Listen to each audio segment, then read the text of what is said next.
Hey guys, welcome back to the channel.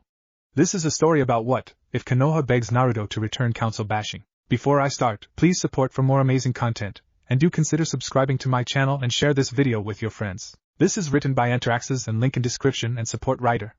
Let's start the video. The blonde-haired boy of around 15 years wept. Tears ran down his cheeks, staining his ragged and torn orange jumpsuit that had long turned brown and saggy. His once golden locks had taken a pale hue and turned a sickly color. His form was covered in ragged gouges that covered his broken form like an ugly wound. His name was Naruto Uzumaki. Loud voices bellowed from the hall outside his dismal cell. The guards had left lights on this time, allowing him to see the shackles on his wrists. He had been put inside the deepest cell under Konoha's correctional facility for nothing less than high treason. He shivered in rage. The bastardo, the traitor, had pinned the blame on him. Remembering what happened made him seethe. Flashback. Naruto stood over Sasuke. He had chased his best friend down after the last Uchiha had deserted the village to gain power. He had begged, no, pleaded with Sasuke to come back, but the last Uchiha laughed him off, saying how their bonds meant nothing, and thus he was forced to attack, one to gain power, the other to gain back a friend. The fight had ended when Naruto overpowered Sasuke's Chidori with a Rasengan and beat the traitor down. Fists full of anger rained down on Sasuke until he stopped resisting. Naruto's knuckles were split, and his hands stained in Sasuke's blood. Soulless orbs looked at the sky as the heavens poured down their sorrow. Did it really have to come to this, Sasuke? Staring at Sasuke's prone and beaten form, he frowned. It's so unfair. You have everything. They catered to your every whim and treated you like royalty while I was treated like trash. You had the perfect life and you threw it away. Well? Sasuke did not answer him, simply lying unconscious. While the blonde boy raged, yellow eyes peered at them from a tree far away with calculating eyes, taking note of their every move. Continuing his rant, he fumed. I have done everything for the village, but they continue to ignore me for the last Uchiha. I personally think it was a good thing that Itachi killed all you red-eyed bastards. He started pacing around before stopping. Did you even know your clan used to beat me when I was young? They had many members who took part in the yearly fox hunts. But I guess you don't care about that, since the only thing that matters to you is those eyes. Finishing his rant, he huffed, not noticing the yellow-eyed man in the trees disappearing. Naruto was huffing in exhaustion at finally letting his mask disappear and express the emotions he had bottled up for so long. He hated how the Uchiha had the life he always wanted and discarded it without a care. Falling down, he started coughing blood as the hole in his chest ached. Sasuke had slammed a Chidori in his chest when they fought and severely damaged one of his lungs. Feeling his vision become hazy, he noticed his sensei had arrived. His sensei was hiding in a tree, so he barely noticed him, though something seemed off. Kakashi was eyeing him like he was the most disgusting thing he had ever seen. Getting to his feet, he coughed. Kakashi-sensei, what a relief, he said shakily. His sensei did not answer him. Kakashi simply disappeared, and before he could ponder it, he felt a chop to the back of his neck before everything went dark. He hadn't seen this coming.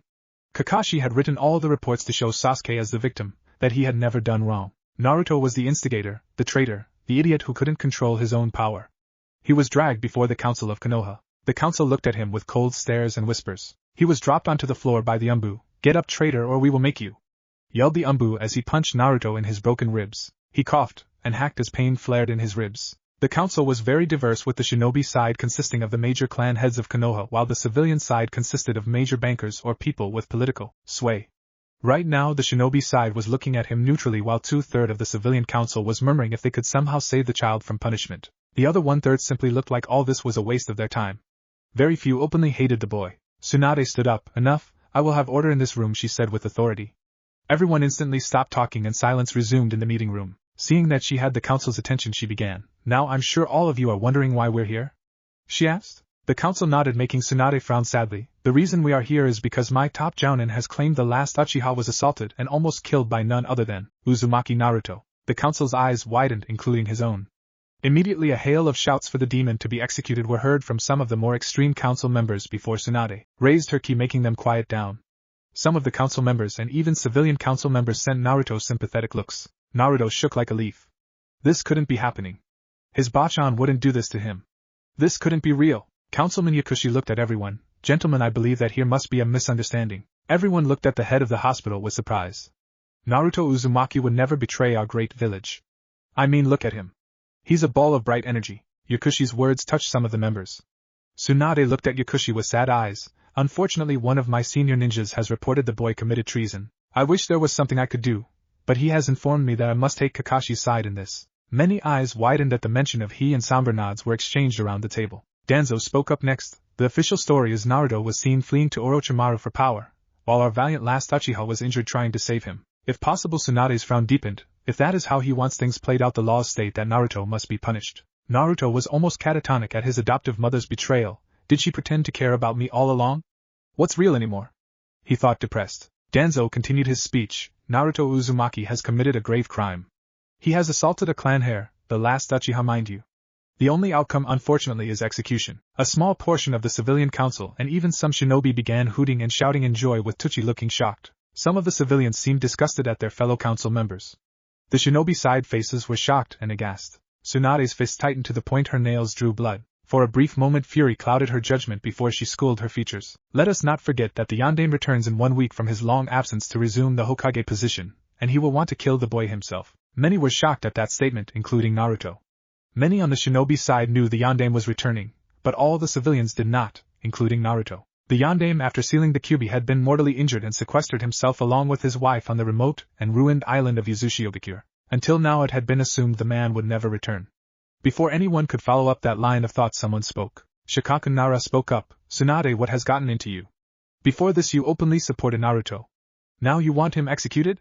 He asked incredulously. Chusa and Inoichi seconded it while some looked enraged. Tsunade-sama, my clan owes this boy a debt of honor. He rescued my son Kiba in the past, and I refuse to let him be harmed. Some soon found a hand around her throat, constricting her airway. Choking, she found the hand belonging to Tsunade. Tsunade's face contorted into a murderous sneer. I follow the laws of this village like everyone else. Those who crossed the Yondaime. Tsunade's face flashed in fear before returning to a neutral expression. Death will be a release compared to what that man will do if you disappoint him. Some gurgled as the color left her face. Tsunade loosed her grip before glaring. I will not tolerate disobedience from you of all people, bitch. Tsunade dropped some on the ground, who by then was unconscious. Stepping over the body, she walked towards him. Tensing, he struggled to move. Flailing around, he only sent shocks of pain racing through his broken ribs. Tsunade leaned close to his ear. I'm so sorry, Naruto. But you don't know the things the Yondaime can do. Kami, have mercy on your soul, she whispered with sorrow. Naruto's eyes widened. I'm sorry, I can't help you.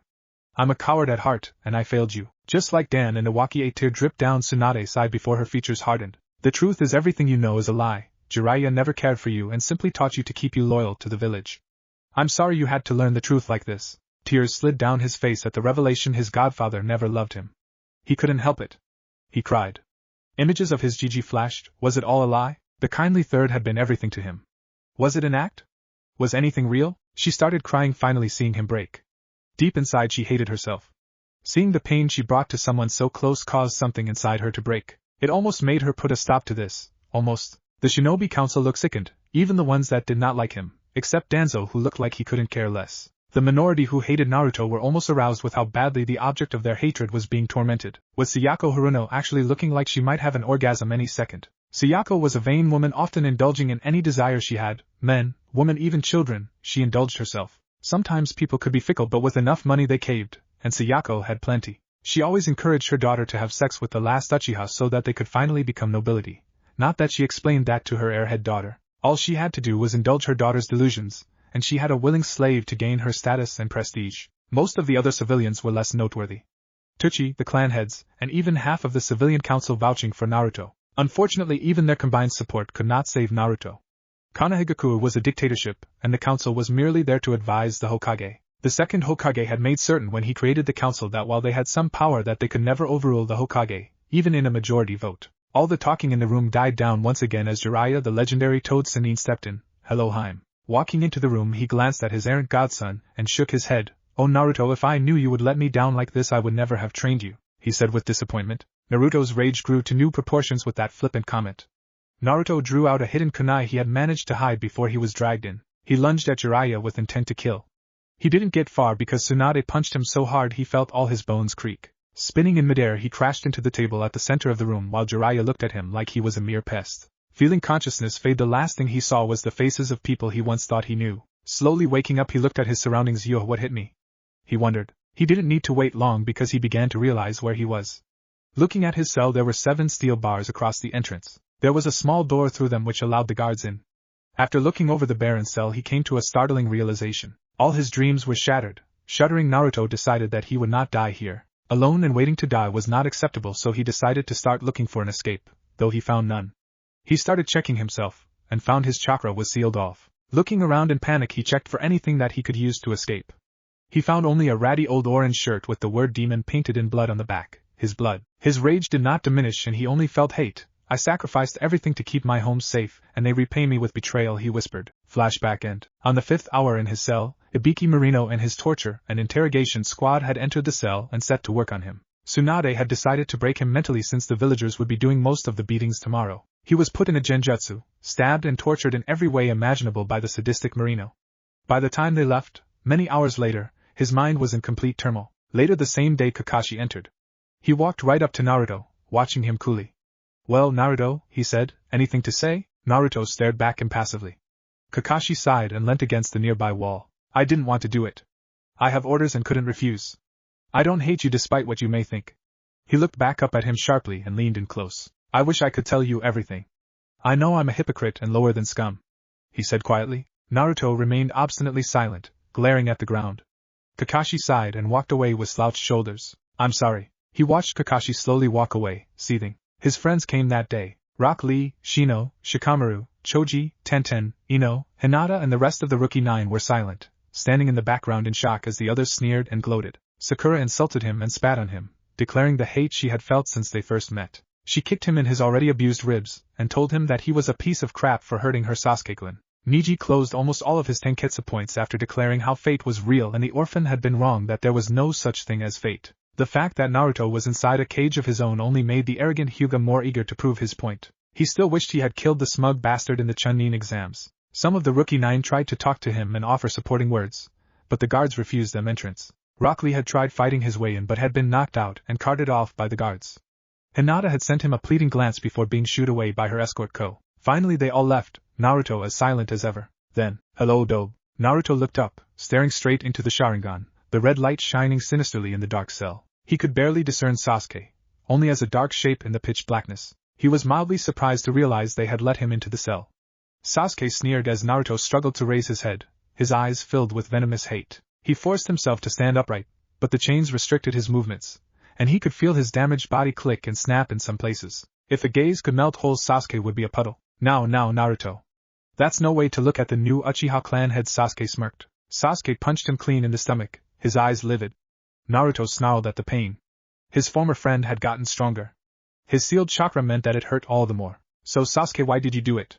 He whispered. Sasuke, understanding, started laughing. Do you know how it feels to be surpassed no matter how hard you train? This village was holding me back. You brought me back thinking I would thank you? I would have been put inside the very cell you're rotting in. Sasuke exclaimed. Sasuke and our friendship mean anything? You can tell them I'm innocent. Naruto yelled in anger. What, so they can put me in that cell? Said a disbelieving Uchiha. Naruto's fingers dug into his palms, drawing blood. I still consider you my friend, no matter what. A fire lit inside the Uchiha's black eyes and the boy barreled into the chain. Naruto. Shut up, you don't have any right to call me that. Sasuke's fist rained down on Naruto until the boy bled. Sasuke huffed, looking at Naruto with a mix of guilt and spite. Naruto struggled for words, but why? Sasuke trembled but pursed his lips. The Uchiha simply walked away, sparing him a glance. Soon enough he was alone again. He couldn't help it. He screamed. Blood boiled as he heaved himself against his chains. The spiked chains dug into his flesh, but he did not care. He screamed like a man possessed, his voice rising, roaring, screaming, and crying. He heard the guards and Sasuke stop still as they listened to the screams of a broken man. The next few hours were silent and still. As the sun set and the moon rose, a storm struck the village. Freezing rain struck the outside of the prison and seeped through the wall, the cold chilling his blood. During the night things had become eerily quiet, but the rage inside of Naruto's heart had yet to abate. The silence would be disconcerting for some, but for one Naruto Uzumaki he couldn't care. Everything was gone, dreams, ambitions, his love for the village, everything. The silence became routine during that night, hearing nothing but his own breathing and the occasional guard checking on him to make sure that he was sufficiently subdued. The cold concrete comforted him. Hearing the next guard shift approaching his cell, he found he almost couldn't care, having seen their sneers far too much. He was broken from his thoughts by the sound of bodies hitting the floor. He began to wonder if someone had come to finish him off and prepared to fight off whoever had decided to pay him a visit. He couldn't prepare himself for what happened next. He heard the tramp of feet approaching the cell. What he saw next he almost couldn't comprehend. Walking up to his cell was a man 5'7" tall, wearing a black robe with red clouds adorned with an orange swirl mask. The man walked right through the cage bars and stood in front of him. Naruto Uzumaki, I'm here to free you. Toby was waiting inside the Akatsuki main base in Amigakure for Zetsu's report. Toby was feeling quite bored. Nothing of interest had happened in the elemental nations recently, and everything was peaceful. Peace, what a baneful word to him. Peace was a lie, yet people still strived for this thing called peace. His mood darkened when he thought of all the peons in Konoha, who dared to stand against him years earlier, and that infernal Namikaze who thwarted his plans. That damned Namikaze will pay one day, him and that damned village. He lounged in his base thinking back to that day.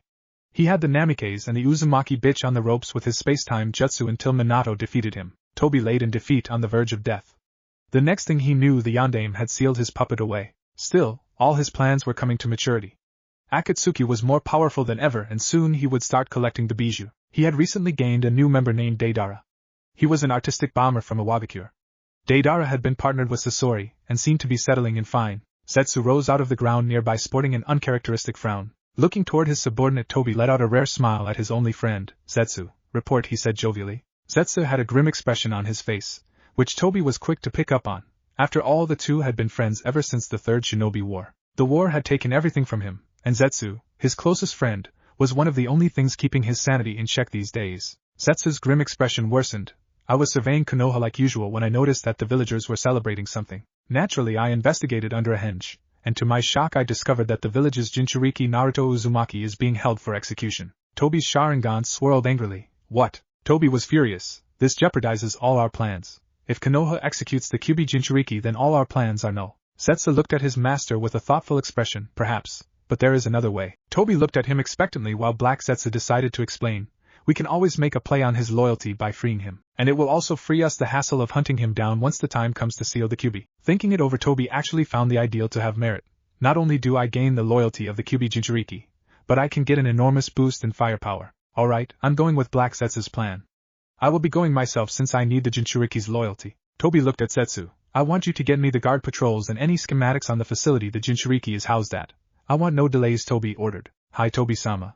With that, Zetsu merged back into the ground, leaving the Uchiha to himself. Civilians cheered as fireworks flew and celebrations began. Events like this were happening all over the village as the civilian population was celebrating the demon's capture by the last Uchiha.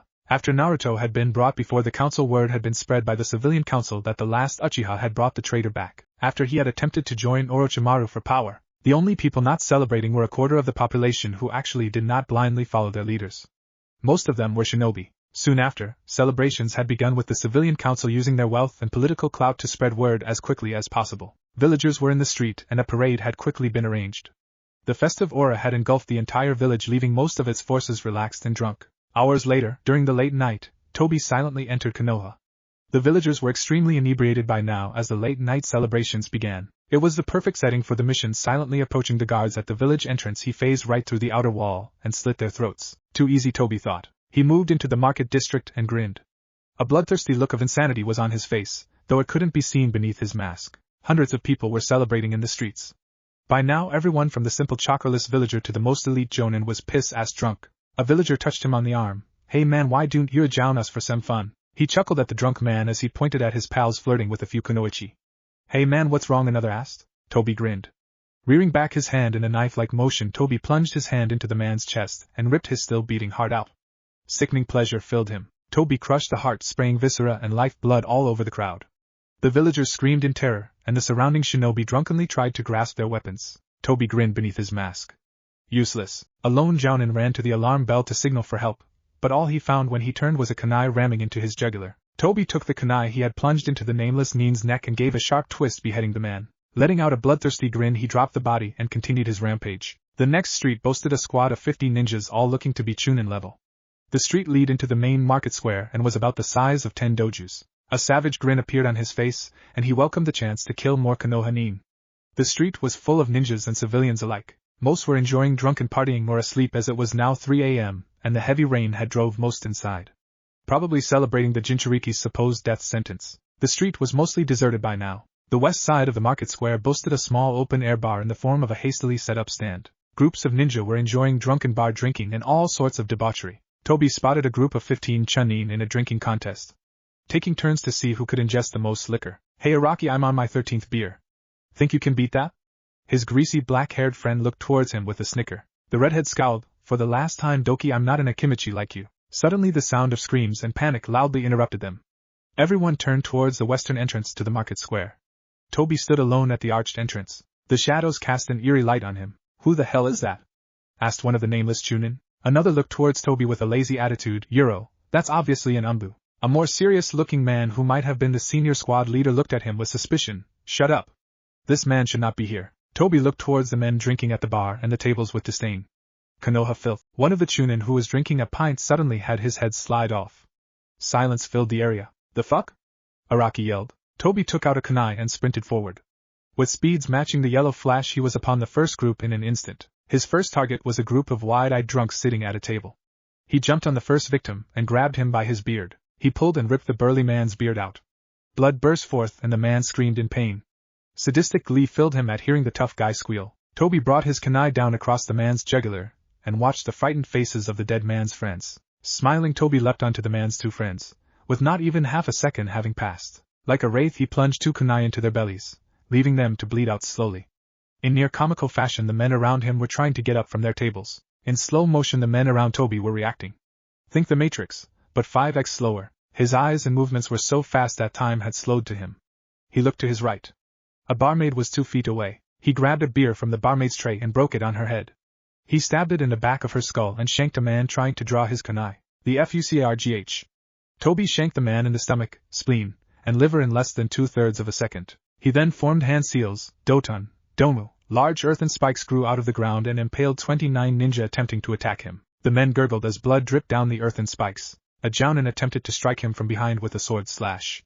Spinning around, Toby grabbed the man's sword in his palm. The man gaped before Toby grabbed the man's throat. He closed his fist with his enhanced strength, and the man's head popped off with a squirt. Who are you? A chunin yelled frantically.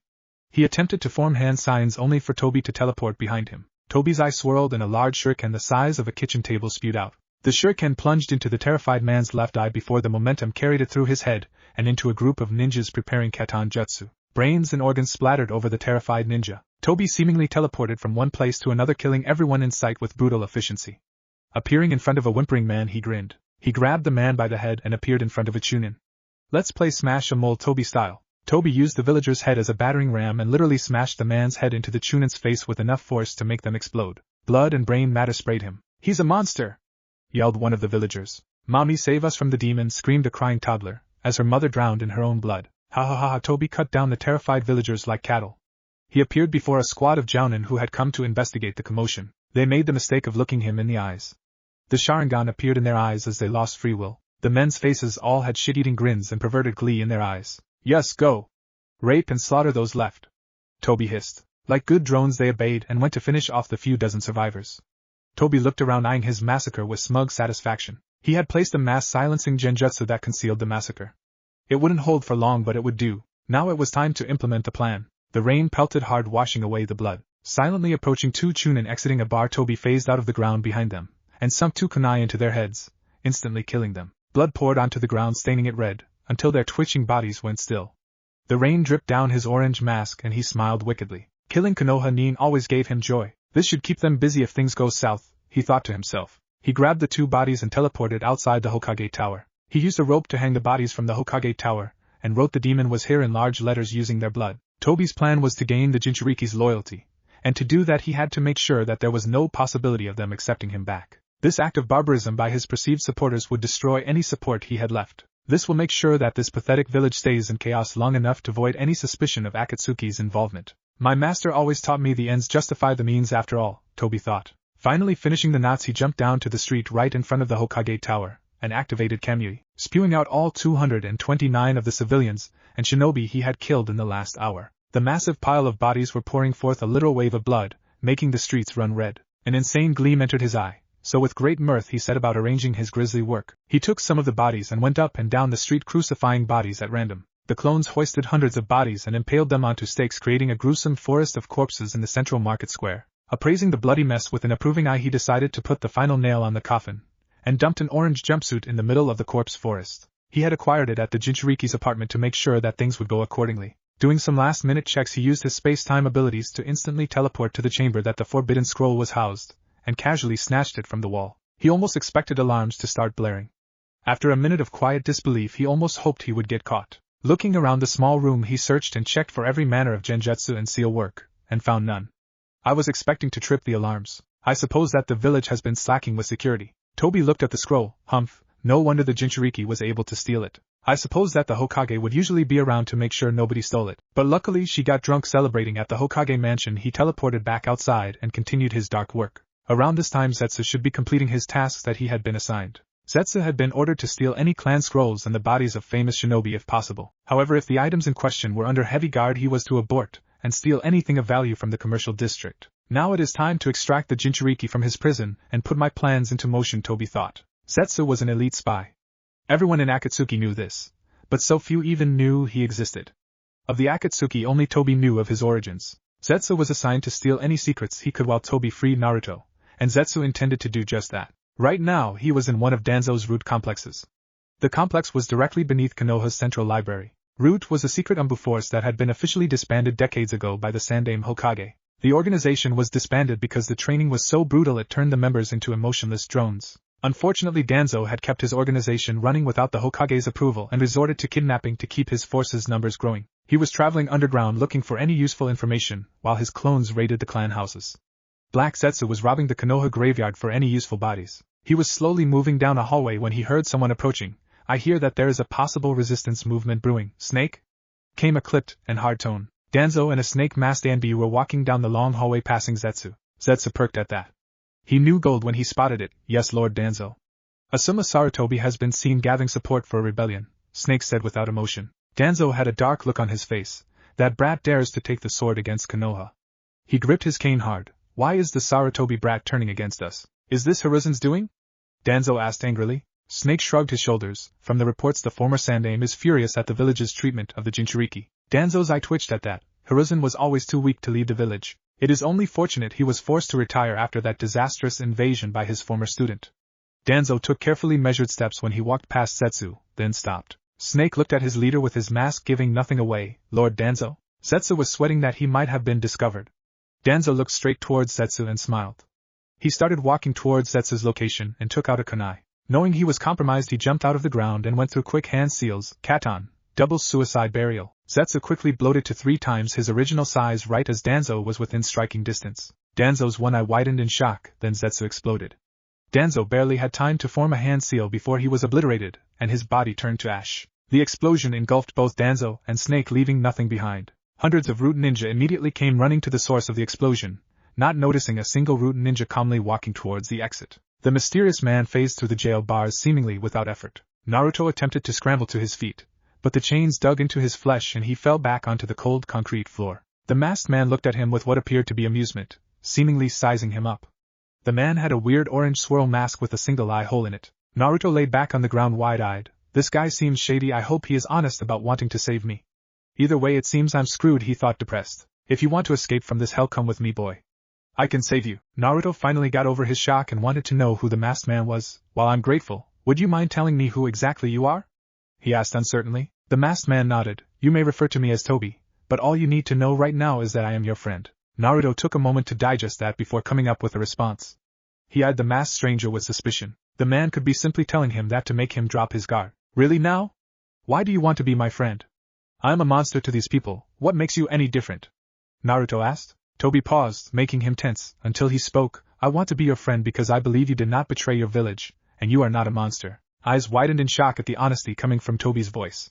He did not notice Toby's single red eye swirling slowly, or the monstrous smile underneath his mask. Naruto knew many people who were indifferent or uncaring towards him, but not many people he knew of would want to be his friend, besides some of the people in his age group. That someone older than him actually cared enough to free him from his prison touched him. I can offer you protection and a real home if you come with me. Not everyone is out for you in this world, and I can promise you security and happiness. The man said succinctly. Toby stood by the cell door patiently waiting for Naruto to make his decision. They would not have all night before the dead guards were discovered, so Naruto would need to decide soon. Naruto felt conflicted. He had no idea what was going on. First he was betrayed by his own village, then a stranger had come to free him from the imprisonment the former had put him in. He knew that trusting a stranger was a bad thing, but in this situation it seemed he had no choice but to trust the masked man who had come to free him. He was extremely suspicious of the man, yet a better solution eluded him, so he decided to ask the question that was nagging at him. Why would you help someone like me? What do you have to gain from me? Everything, my boy, Toby said with a cheerful tone. Raising an eyebrow, Naruto listened. I have come here to free you, and offer you a place by my side in a village that doesn't hate you. Naruto was instantly hooked. A place that doesn't hate him? Such a place would be welcoming after what he had gone through here. But he knew there was a price to be paid, there always is. Naruto felt unsure of something. Tell me something, Toby. Toby looked towards him. What's the catch? Naruto asked. Seeing that Naruto wasn't as foolish as everyone believed him to be, Toby answered, it's simple. I want you to be my apprentice, and help me destroy the corruption in the world called the Elemental Nations. Naruto's eyes widened. Destroy the Elemental Nations? Absurd. Such a thing wasn't possible. Why did he want to destroy the world? Why? He asked. The world is rife with corruption. The rich look down from their ivory towers and mock the poor as they rot, while the daimyos sit within their palaces of gold and jade watching the world suffer without lifting a finger, Toby said passionately. Naruto was listening intently. What he says makes sense. I can't deny this. Toby reached a hand out. I want you, Naruto, to help me cure this corruption. You have already seen how corrupt Konoha has become, to its very roots. Too can't believe it. I've wasted my entire life working for this damn village with nothing to show for it. Naruto cried in hysterics. Salty tears ran down his face as memories of his life flashed. Times of team bonding with Team 7 cracked and shattered. It was all a fucking lie. He exhaled sharply as he felt warm arms encircle him in a hug. There, child. It's going to be okay. Toby whispered in his ear. For some reason the feeling of Toby's embrace filled him with a soft warmth. Not yaoi. Naruto, I know that you have had a harsh life, but if you come with me I promise you a host of people who will value you as a person. No one had ever been this kind to him. A demon like him didn't deserve such kindness from a benevolent man. Tears sprang freely as he sunk into the warmth embrace of his masked savior. It meant so much, especially from a perceived stranger. I can't ever express how much that meant to me, but I swear my loyalty to you alone, Tobi-sama, Naruto exclaimed. Toby instantly shattered the chains binding him with a swift swing of his chakra-enhanced kunai. Lending Naruto his hand, he helped him to his feet. Tobi smiled at him. He never felt so confident in his life. He knew he was making the right decision. He took Toby's hand and got to his feet. Toby shook his hand. Come with me.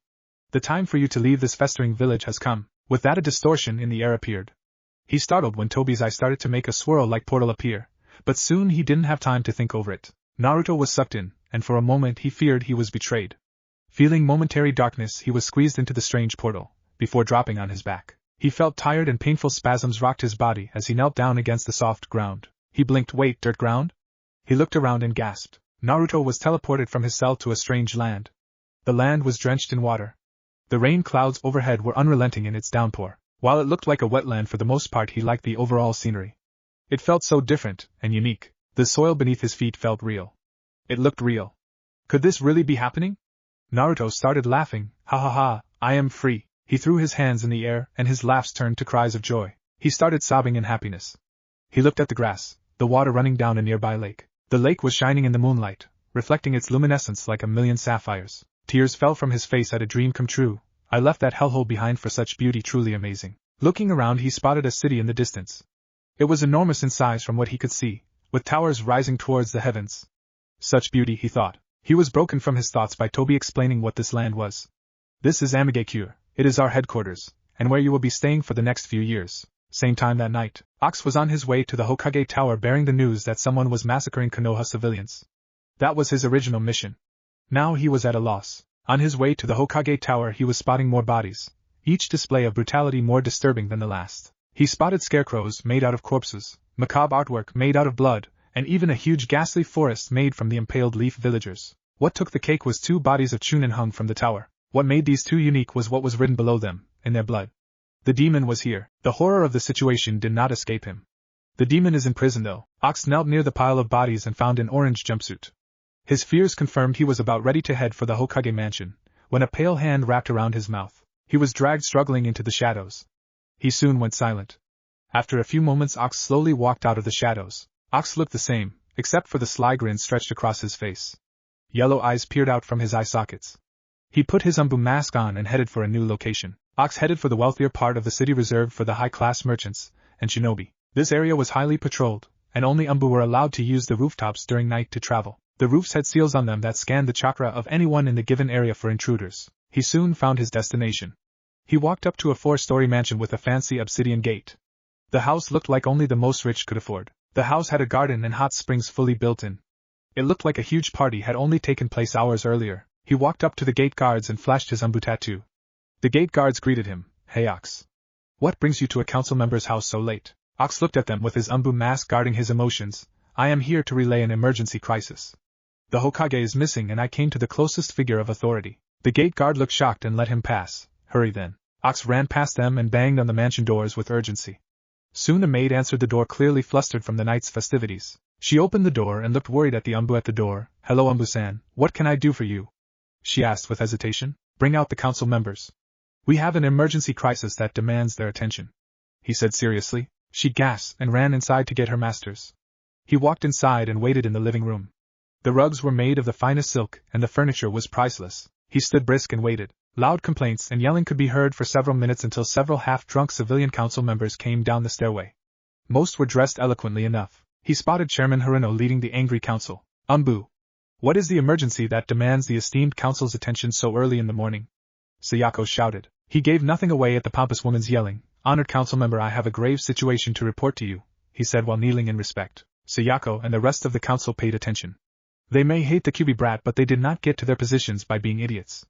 They were very cunning and deceptive. Sayako looked like she was interested. "Why have you brought such an emergency to my attention and not Tsunade?" she said with distaste at Tsunade's name. His eyes lit up, though he hid it. "My lady, I bear grave news. A large group of civilians and ninjas have been massacred in the market, very near the Hokage Tower." What?" yelled a half-awake council member. He was one of the overweight ones who earn money through illegal money laundering. Sayako was suspicious. "Why are you here telling us this when you should be reporting to the Hokage?" Ox replied. "I went to the Hokage Tower, but when I got there I found myself shocked. I found a few survivors and they told me the culprit." The council was now listening intensely, with some even taking recording devices out. "When I first got there I found a few of the victims still alive, though they wouldn't stay alive due to their wounds." He started shaking now. "I asked them what monster did this, and they told me the demon did it." They all gasped. "But the demon is in prison!" Sayako shouted. Ox didn't miss a beat. "I was getting to that. When I asked how such a thing was possible, they told me how the Hokage thought the civilians and civilian-born shinobi were becoming too loyal to you, so she unleashed the demon on the market district. Some of them had their jaws drop, and even Sayako had a hard time believing that." Council member Yamamoto fainted. Ox continued on. "They told me that she plans on unleashing the demon on you tomorrow morning, and even set it free as payment for its services. When I investigated I found this." He took out a ratty orange jumpsuit that they all recognized. Sayako grasped the suit with rage. "Do you have any other witnesses to corroborate your story?" Umbushi asked with a deadly tone. Her pink hair shadowed her face. He replied respectively, "Yes, my two teammates here will offer their side." He gestured towards two Umbu walking into the mansion. One had a gecko mask on. The other was a woman with a wolf mask. "You two also agree with this story?" an old man in the back of the group asked. The two Umbu nodded. Gecko took the spotlight. "I along with my squad was alerted to a disturbance when we heard a loud scream. We investigated and found to our shock a massacre. At this many of the council members started whispering. We found the screaming belonging to a jounin who unfortunately found his family murdered and crucified to his front door. Many of the women started crying and the men looked disturbed. We found evidence of demonic chakra and found the whole street in similar condition. Blood absolutely soaked the streets, and it looked like whoever did it was a sick animal." Gecko starting choking up, so Wolf continued up. "We unfortunately could not stop the jounin from committing suicide when he found his family in such a condition. We then traced the massacre to the Hokage Tower and interviewed any survivors." Wolf took a deep breath to continue. "When the survivors told us that Tsunade had gathered them all in front of the Hokage Tower for a special surprise, we were shocked. We then learned that soon the demon walked out from the Hokage Tower and started to mock the victims for wrongly hating him." Many of the members were silent by now, frozen in horror at such events. Sayako asked the unspoken question, "What happened then?" Wolf spoke. "What happened then can only be described as a nightmare come true. Tsunade ordered the QB child to slaughter the sheep, as she called them. They begged and pleaded, but she simply told them that they were dying for treason. She told them that they were more loyal to the civilian council than her. She told them that they deserved to die." Wolf yelled with anger. Sayako was pissed by now. If what these Umbu were saying was true, then it was war. Hours later, at 7 a.m., deep beneath Konoha, ninja gathered together in hushed whispers.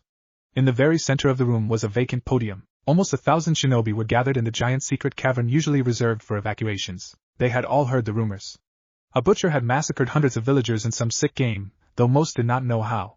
Rumors were rampant. "Hey, did you hear the Hokage massacred them?" "Yeah man, but it just doesn't sound right. I want to know who killed my wife." Some even were weeping and crying at lost relatives. One thing all of these shinobi had in common though was they shared the same goal. The usual Konoha swirl displayed on their flak jackets were instead replaced by a white flame with the kanji, Village of Hope.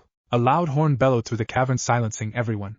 The horn was followed by a shunshin as their leaders appeared in the center of the room. Sarutobi Hiruzen stepped up to the podium flanked by his entourage. They consisted of Guy, Kurinai, Anko, Yugao, and Asuma. The elder former Kage had seen better days. The Sandame's face looked as if it could be carved from stone based off the expression he gave. Clearly their leader was disturbed by something. Hiruzen tested the mic before clearing his voice. Hello, my loyal shinobi. I wish we had met today on better terms, but sadly a great tragedy has occurred. Wails of grief and rage assaulted his ears. His stoic visage, however, did not break. A few hours ago a massacre took place that took the lives of many of our friends, relatives, and innocents. The shinobi screamed in anger at this. Pausing, the elderly Kage took a drink of water to parch his throat. Tsunade, our 5th Hokage, has been rumored to be responsible for this. I do not know who personally killed those villagers as there are no verifiable witnesses. I urge you all to not believe in the ludicrous rumors that Naruto Uzumaki was the murderer of your loved ones. Kurenai looked from behind her leader with a pained expression. Yes, she knew what the Sandame was saying was true, yet she had lost many friends in that massacre. Her heart burned for revenge. For now she would settle on ripping their true enemy to pieces. Those same sentiments were shared with the rest of the shinobi. They weren't idiots unlike the rest of the village. That was why they had been gathered here in secret. They had a purpose. Hiruzen smiled warmly at seeing his shinobi believe in Naruto's innocence. I am grateful to you all. The will of fire burns brightly even in the darkest night. My students may have betrayed the will of fire, but I believe tonight we stand against that darkness created by the tyrant Yondaime. Now is the time to act. While the village is in chaos, cheers erupted as the shinobi roared their approval. Too long has the tyrant Minato Namikaze corrupted our village with his evil. Over a decade ago I was forced from the Hokage seat by the upstart and put inside a cell. I only managed to regain my seat after he was mortally wounded during the Kyuubi attack, and I was once again overthrown after my former student launched a violent assault against our village. My students stood by and let me rot as that man subverted our youth and turned the ignorant masses against our core philosophies. You go, Sandame. Yes, speak the truth, Leader Sama. The Sandame's voice rose in righteous anger. For too long have we waited for our opportunity to escape this dying tree. In 1 hour we launch our rebellion. We will gather as many of our comrades and flee to our new village that has been under construction for months. The civilians and council loyalists are arming themselves for their own attack. The time for us to act now has come. The roar was deafening. Hiruzen smirked as his shinobi's spirits soared to the heavens. Though villages change, he would keep the will of fire alive. Through these shinobi he kept the spirit of Konoha alive. He had been planning this for a very long time. In 1 hour the battle would begin. Happiness just couldn't describe what Naruto was feeling at the moment. I had finally found a home where I might be accepted. Accepted? What a strange term. I have never been accepted by anyone bar Ero-sanin, Irika, and the Konoha 12. His blood boiled. That bastard Jiraiya had betrayed him. He pretended to care about him, and even gave him a summoning contract just to use him. It was a good thing his contract with the Toads had been severed by Jiraiya when he was imprisoned. He would hate to be reverse summoned after finally being free. The wind blew against his form. His hair swayed as he gazed upon his new home with wonder and excitement. Forget that bastard. I have much better prospects here. The damp rocky ground was another sign of the different terrain. Noticing that Toby wanted him to follow, he hurriedly complied and walked beside him at a brisk pace. There was a dense mist at the moment, so visibility was poor. They were heading up to the gates until the guards noticed them. Halt, identify yourselves or we will attack. Calmly coming up close enough for them to become visible, the guards exhaled sharply once they could see Toby clearly through the mist. Sorry, Akatsuki-dano, we had mistaken you for a possible intruder. Toby waved them off, stating that they were simply doing their jobs. Naruto, come, Toby beckoned. Naruto followed Toby inside the village as the gate closed behind them. As they walked through the entrance, Naruto simply couldn't contain his excitement, though his wounds tempered it a bit. Toby, are you sure that the villagers here will really like me? Naruto asked with a bit of wariness. Of course. Naruto, the villagers here have nothing against you. You are not only a child but you hold no ill will towards them, so naturally they should welcome you, Toby explained. I guess so. Looking at some of the civilians, he saw that they were staring at him. No, not at him, but at his cloths and wounds he had suffered at Konoha's hands. He briefly felt happy that they were worried for him, even though he was a complete stranger. After about 20 minutes they found a suitable hotel for their needs. The manager noticed Naruto in his filthy state and mistook him for an orphan. The manager was about to yell at Naruto to get out of his establishment, when he noticed who his companion was. Hello, Akatsuki-dano, what can I do for you and your traveling companion? The manager exclaimed a little too loudly. Not acknowledging the man's nervousness, Toby began in his usual commanding tone. I require your best suite with 2 large rooms and the best luxury you can provide. Of course, Akatsuki-san. Anything for our village's protectors, and it is free, of course. The manager tossed Toby the keys and called room service to bring them up a gourmet meal. Naruto followed his new master upstairs to suite 519. Opening the door, Toby beckoned for Naruto to enter, and when he did he was speechless. Inside was a pristine room branching to 3 others with the finest carpet, leather furniture, and silk curtains. Further inspection revealed a chandelier made from real diamonds. 2 of the other rooms were bedrooms with king-sized beds and the finest silk sheets, with pillows made from ostrich feathers found only in the deepest jungles. The last room was the bathroom, boasting a big hot tub that could comfortably fit 7 people, and a marvelous gold toilet. Being rendered speechless, Naruto only had one thought: I've never made a better choice in my life. This is amazing, Naruto yelled. The sweet that Toby had procured was reserved for the former disposed daimyo and Pain himself. For an orphan like Naruto, it was the best service he had ever gotten. He had never even seen gold, much less a golden toilet. Walking inside, he looked at all the expensive furniture with a sense of bewilderment. Looking at Toby, he had a sudden thought. Toby-sensei, what will you be teaching me? Excitement filled his voice. Well, that depends on your skill level. I suppose that considering you will be my apprentice that you should be competent in all the fields. Here's what I want.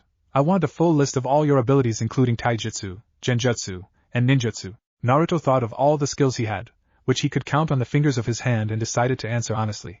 I know the academy-style taijutsu. Toby looked at him. Show me. Naruto threw a quick set of katos. Naruto extended his arms and started throwing punches and kicks. Toby looked at him with his swirling Sharingan eye. The katas revealed glaring holes in his fighting style. Toby couldn't believe just how bad Naruto was at taijutsu, and he was quick to voice these thoughts. You have the worst taijutsu I have ever seen. Your stance is completely wrong and full of openings. If I had to guess, the academy instructors mistaught you on purpose, as you could never pass with that atrocious style. Hey! It wasn't fair, he didn't know any fancy fighting styles like Sasuke. The academy teachers always kicked him out of class until he met Iruka. By then the damage was done, and his taijutsu was more akin to a street brawler than any refined fighting style. Gaining a thinking pose, Toby quickly thought of a replacement style that would fit young Naruto. I think I have a style that will fit you, but you will need to work diligently because the style focuses on speed foremost. I understand, Toby-sensei. I will work until I drop. Naruto brought his arm over his heart and spoke with conviction. Toby gave Naruto a stern gaze while wondering what other flaws Naruto had. Alright, now tell me what genjutsu and ninjutsu you have. I have no knowledge of genjutsu, nor how to cancel it. As for ninjutsu, I only know 4. They are the Kawarimi, Henge, Rasengan, and Kagebunshin. Toby stared at him in bewilderment, almost unbelieving that he only had 3 jutsu and no genjutsu training. Naruto shifted back and forth, nervous. His new sensei wasn't going to drop him, was he? After a long moment of silence, Toby spoke. Alright, Naruto, I have decided that you will be trained in the ninja arts by members of my organization. Now I understand that I promised to take you as my apprentice, but I won't have the time to train you from the ground up. So I will train you when I have the time and have you swapped between the various members of my organization.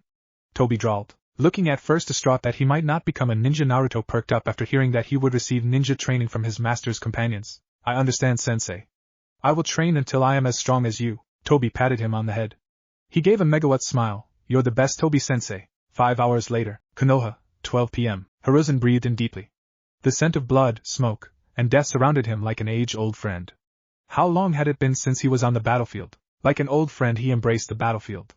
He grew up during the time before the First Shinobi World War and led the village during all 3 world wars. He was the Sandaime Hokage.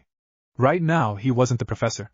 He was the god of shinobi. Right now the rebels were heading towards the village gates with thousands of bloodthirsty enemies on their tail. His army was well formed and hundreds of squads were battling on either side as the army and refugees escaped. He overlooked the thousands of fleeing Konoha citizens with sadness. His army was trying to make sure that none got hurt, but such was war. He stood on a high vantage point. He was standing on a large tower that gave him a good view of the city south of him. He overlooked the chaos south of him and was surprised. His army was steadily holding off the enemy ninja, but they were being rapidly pushed back by the superior numbers Tsunade commanded. He grit his teeth. Damn you, Minato. This is your fault. Explosions dotted the skyline, painting a grim picture. The southern outer wall needed to be brought down to ensure their escape. He would need to do it himself. He shunshined close to the southern wall where his forces were arrayed and sped through hand signs. Kuchios no Jutsu. Monkey King Enma appeared and glanced at Hiruzen with curiosity. Hiruzen, have you finally decided to go through with the plan? He chuckled. Yes, my old friend. I wish it did not have to come to this. We must save pleasantries for later. We have a job to do yet again. Enma looked at the forces arrayed against them.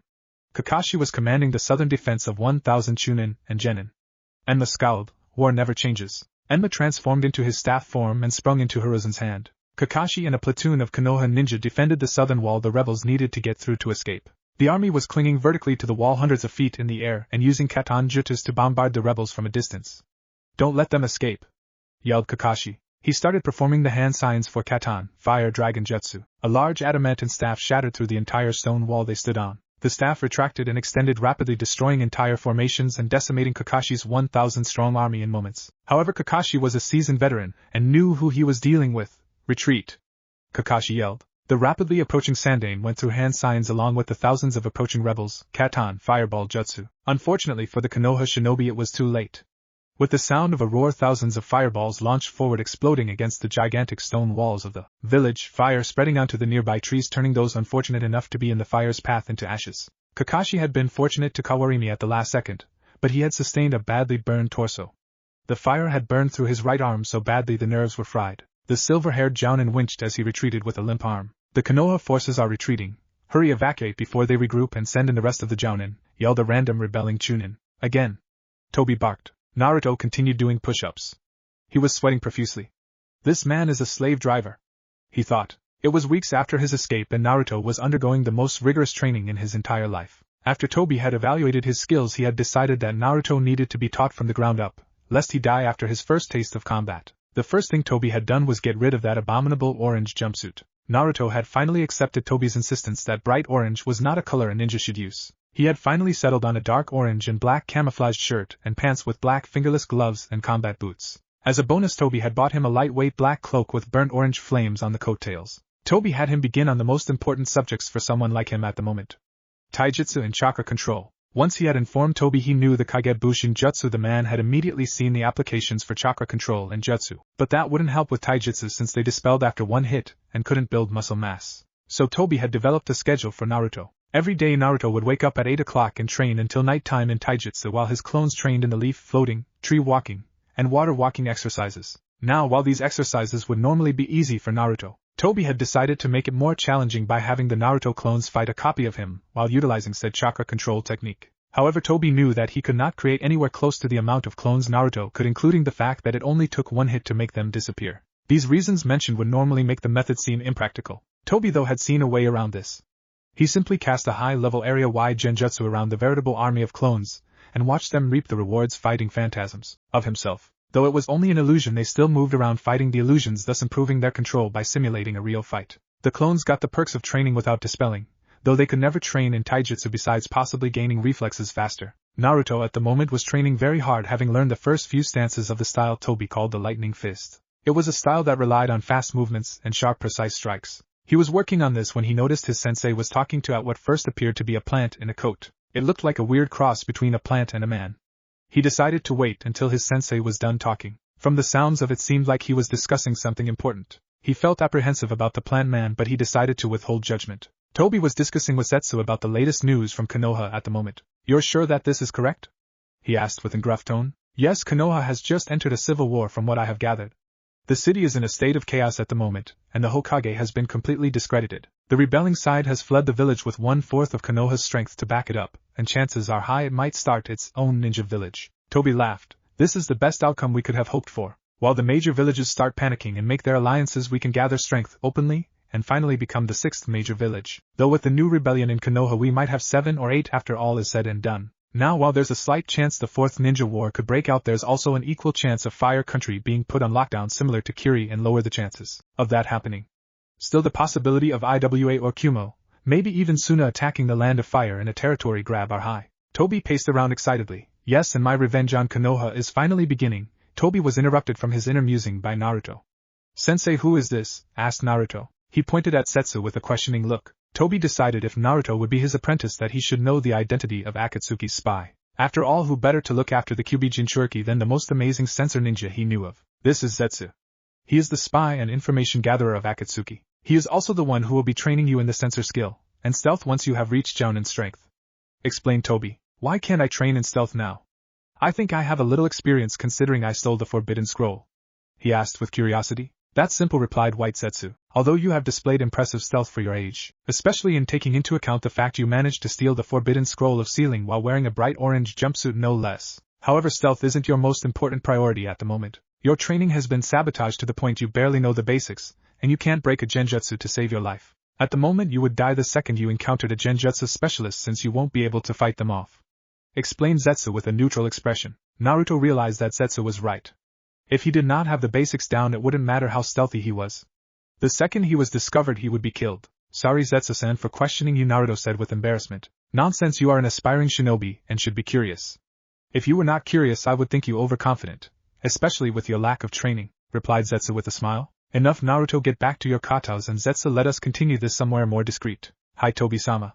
Zetsu traveled to the far end of the training field and waited for Toby. Before Toby left to join Zetsu, he gave Naruto the last instructions for the day. "Naruto, you have worked quite hard today, so I will allow you to roam around the village and get acquainted to your new home. Report to the central tower when you decide you are done." He cheered, "Whoop, whoop." Toby's sweat dropped. You are quite the odd one, aren't you? He rubbed the back of his head, feeling a ting of embarrassment. Ha, yeah, but I'm your odd one. Toby chortled, earning a smile from Naruto.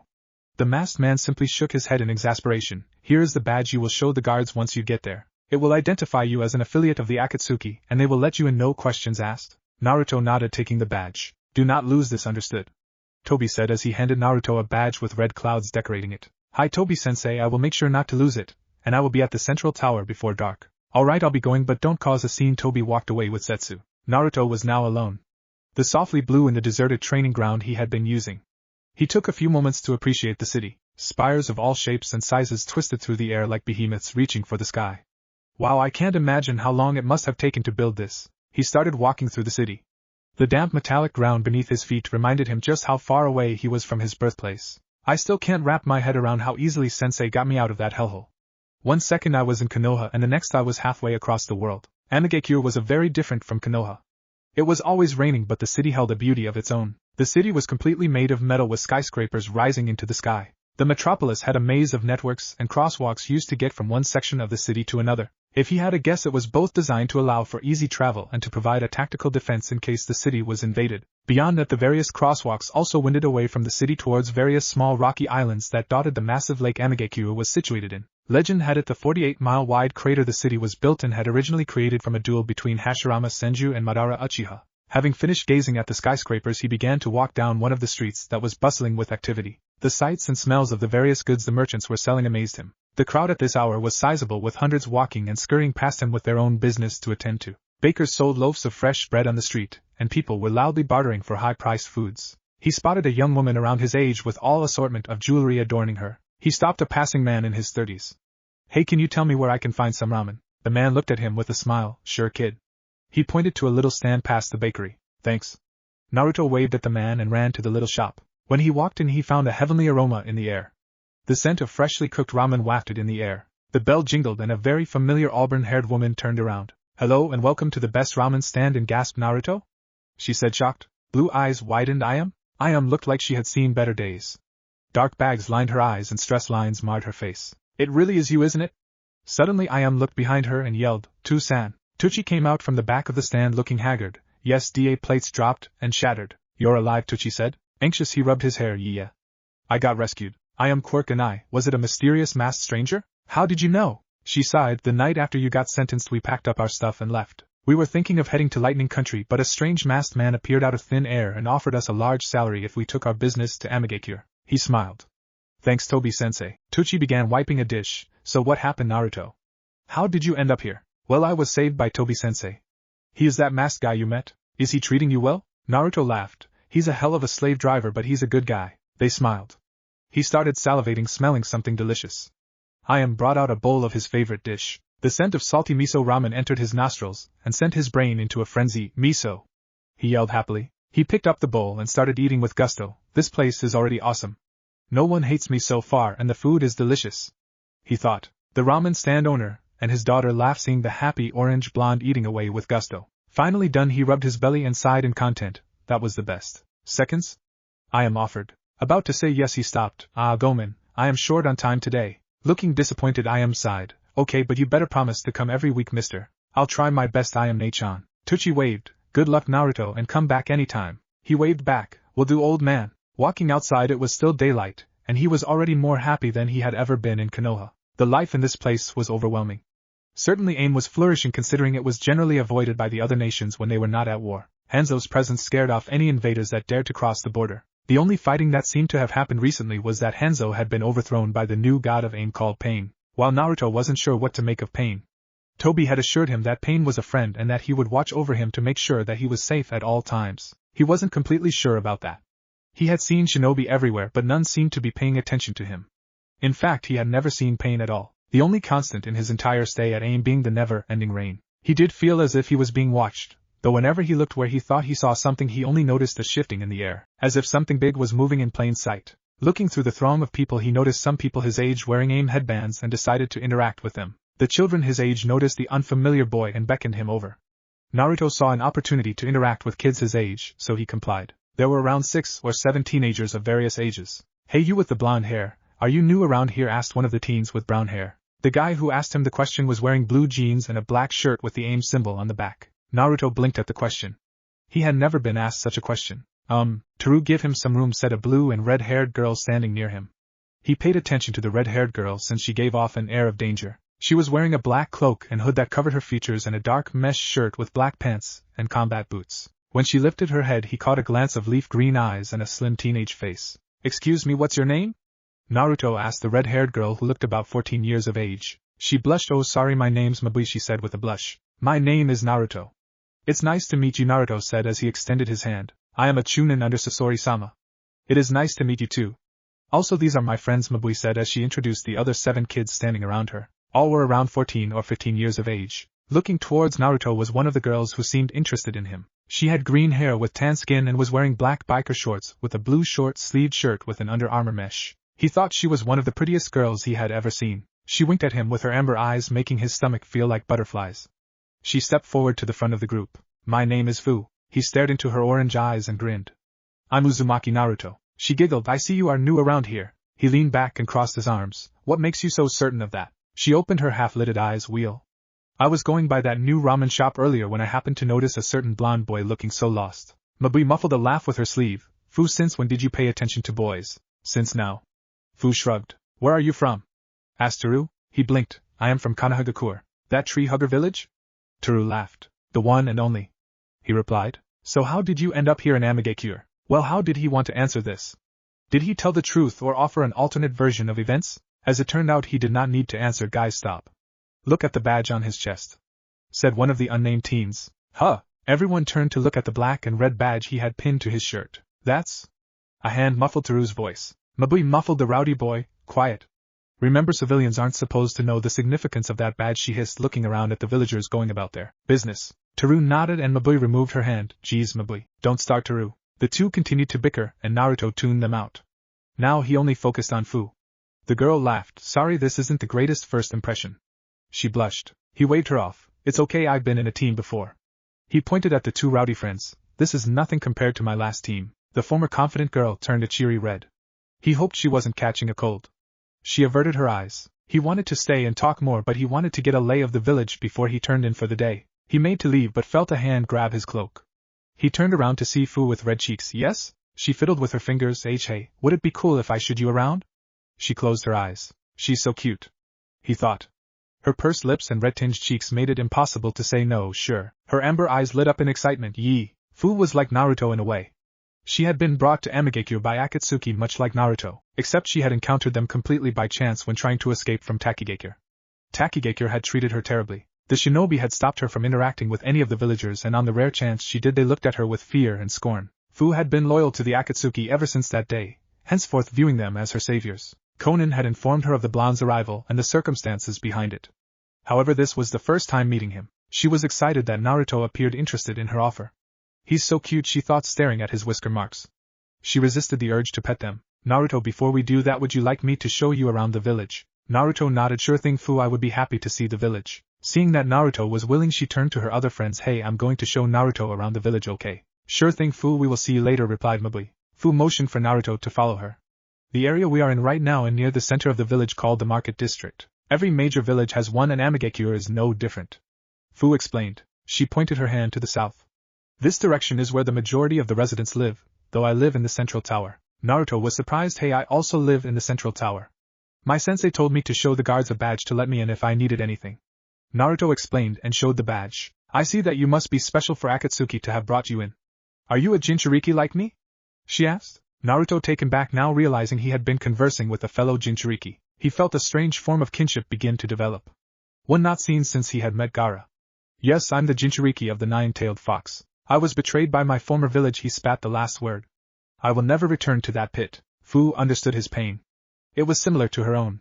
She decided to trust Naruto, though she didn't really know him. Naruto, believe me, the people here are very kind and would never hold your burden against you. They have felt pain too and aren't like the dumb villagers you know. Thank you, Fu. I think we might become great friends. Naruto held out his hand. Shake on it?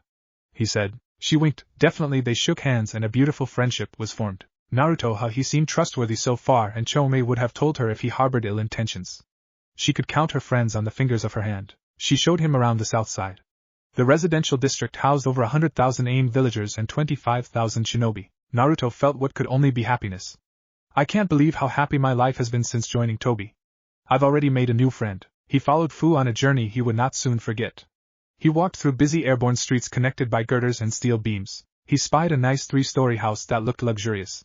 She looked at him with her mischievous orange eyes and he felt his heart speed up. He tried not to show it. Naruto was inwardly sweating. Get a grip on yourself. You've just met her, and she's probably not interested in you. The metal pathway took them out of the village proper and to one of the small islands that made Amigakure Lake. On one such island the road took them to a 2-story building that had a chimney, and was primarily constructed out of wood. Fu whistled at the nice log cabin. Naruto, would you believe how much this cost? Naruto turned towards her. No clue. She huffed, you're no fun. She gripped his hand and led him to the next house. He was feeling completely awkward but he dared not voice it. Naruto never had a girl take interest in him, so this was very new to him. Her warm touch made him feel alive in ways he had never imagined. He struggled to understand these new feelings. What is wrong with me? I feel something for someone I just met. I don't like Fu, do I? After leading him around the Southside Islands, Fu could not help but appreciate her new friend. She noticed that he looked quite dashing in what she had to guess were new cloths. With his black and burnt orange cloak and savvy attire he looked like a pro. Fu let her imagination wander and blushed. I just met him. Don't go there, she told herself. You never were very subtle, Fu. Chome laughed. Chome and Fu had a special relationship that only Jinchuriki could have. Ever since the girl was young, her Bija had acted as her best friend. Chome had been with her from the start, and even taught the girl right from wrong just as the sage had taught her. Common, I'm not that obvious. Right? Fu asked her Bijou. Chome laughed. Girl, if your teacher knew how much time you spend thinking about boys instead of training, he would throw a fit. I can tell you find the blonde boy quite attractive. In fact, Fu blushed as Chome sent her mental images of what Fu wanted to do with Naruto. Fighting down her blush before anyone noticed, she cursed her perverted Bija. Hey Fu, is something wrong? You look a little feverish again, Naruto asked with concern. Now Naruto is not dense in any way, but he had never interacted with a girl beyond Sakura, much less one as pretty as Fu, who seemed interested in him, so he was almost clueless when it came to girls. He only had Ika as a guide for how he should act around a girl, and he severely doubted Jiraiya should be a role model. After everything that happened. It's nothing, Naruto, I just feel a little hot is all. Fu answered quickly, the red blush still present. Now Naruto knew she was lying. It was raining and chilly. Though he was suspicious at first, he definitely knew why she was acting this way now, but he decided to play it off for now. I understand, let's go look at the rest of the village. Sure, follow me, Fu answered, though she still felt slightly flush. Chome was laughing at her predicament to her eternal embarrassment. A few hours flew by with the two wandering about town. Naruto felt awesome. I can't believe how awesome today is. I met a cool new friend and I have the best house in the whole village. He looked towards the giant tower that he would live in. Fu still held his hand and he was not sure how to feel about that. He had just met her, but he did not feel anything like he had felt for his friends in Konoha. Instead, a tingly feeling had developed in his stomach like a floating cloud. It felt good. He felt Fu tug on his hand and the duo walked inside a ramen stand. Fu plopped down on a seat and he sat down next to her. Fu beamed at him, and he felt himself warm up. What do you want, Naruto? She asked. He took a thinking pose. I think I'll have the miso ramen. Tsuchi beamed. I see you are back already, and you brought a new customer. Naruto laughed. Yeah, I've been on a tour around town with my new friend.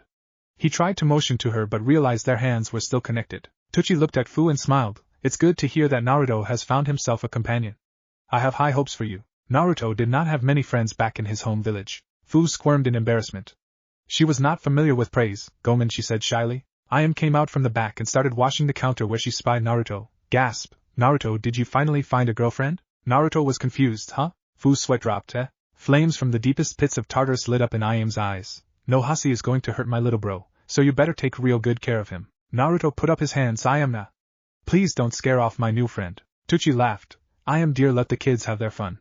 You are only young once, you know. Iam pouted. Tsuchan. Fu giggled. You have some good friends, Naruto. He beamed. Iam Nichin and old man Tsuchi are like family to me. I wouldn't trade them for anything, even for all the ramen in the world. Iam chortled. Nope. Iam laughed and rubbed his head. Hey. She eyed Naruto with mischief in mind. Then you make sure to keep your new friend safe. Suddenly Sirius's eyes darkened. I will. Iam stopped cleaning. She had a confused expression. Oh, I must have forgotten. Someone left a note telling you to head up to the central tower. I didn't read it, but it seemed important. Naruto was curious. Let me see. He opened the note, eyes reading its contents. It says I need to meet Pain-sama once the sun sets. Fu leaned into his ear. We still have another hour or two if you want to explore more. He felt his pulse race when he felt her hot breath on his ear and gulped. He knew he would be meeting Pain very soon from what Toby had told him. He noticed Fu was still leaning against him. Before he could say something, Tsuchi brought them their food. He sighed in relief. Let's dig in. Fu's face stretched as she saw Naruto gulp down his food in gusto. No one beats me, she thought. She dug into her bowl, matching Naruto. Sweat dropped seeing the two eating faster than she thought was humanly possible. Only moments later the duo had finished eating and Naruto belched. Ah. That was a good meal. Fu rubbed her stomach. I agree. Good cooking, The ramen girl smiled. Come back anytime, you two. Naruto laughed. Will do. Fu grabbed him by the hand and laughed. Come on, Naruto, your tour isn't over yet. He felt himself get dragged along and groaned. Can't this woman give me a break? Leading Naruto through the north side, they entered the military district. They felt the countless eyes of the nearby shinobi watching their every move and sizing them up. After not deeming them a threat, which took all of 3 seconds, they went back to their business, selling various shinobi wares and attending to the various customers. Noticing the temporary looks sent their way, Naruto felt curious. Hey Fu, why did they look at us suspiciously for a second? That's because we are not their usual customers. Here in AIM, most foreigners are looked at with caution because they usually aren't here with good intentions. Fu answered. I see. Were you looked at with distrust when you first arrived here? Naruto asked. No, I wasn't. I can probably attribute that to the fact I'm not too old, and that the adults here are more tolerant to most, she answered honestly. Seeing the inherent logic, Naruto agreed. Looking up, the sun had already begun to fall behind the horizon. Hey Fu, I'm going to head to the central tower. I promised my sensei that I would be there before night time. She turned around seeming pensive. Since we live at the same place, why don't you let me introduce you to Pain-sama? Sounds good to me. Once they got near the tower, the guards asked them for their IDs, which they handed over. After checking them to make sure they were real, they entered the tower. Inside they found the tower was decorated like a military fortress, with the architecture being tactically thought out. Not only was the entire tower built with chakra-resistant metal, but the entire tower had built-in traps and mazes that could be activated at a moment's notice. Appreciating the grandiosity of the place, Naruto soon found himself walking up the almost never-ending stairwell up. Naruto scowled in irritation. Hey Fu, how long until we get to wherever we're going? She grunted. We need to check in with Pain so you can get settled in. He lives on the top floor. He groaned. She offered a sheepish apology. Sorry Naruto, but we will have to walk all the way. He did not bother replying and just let her take his hand. He felt awkward at first, but now he just let it happen. He was too shy to deny the green-haired girl. Finally, after navigating countless flights of stairs, they found themselves at the door to the village leader's office.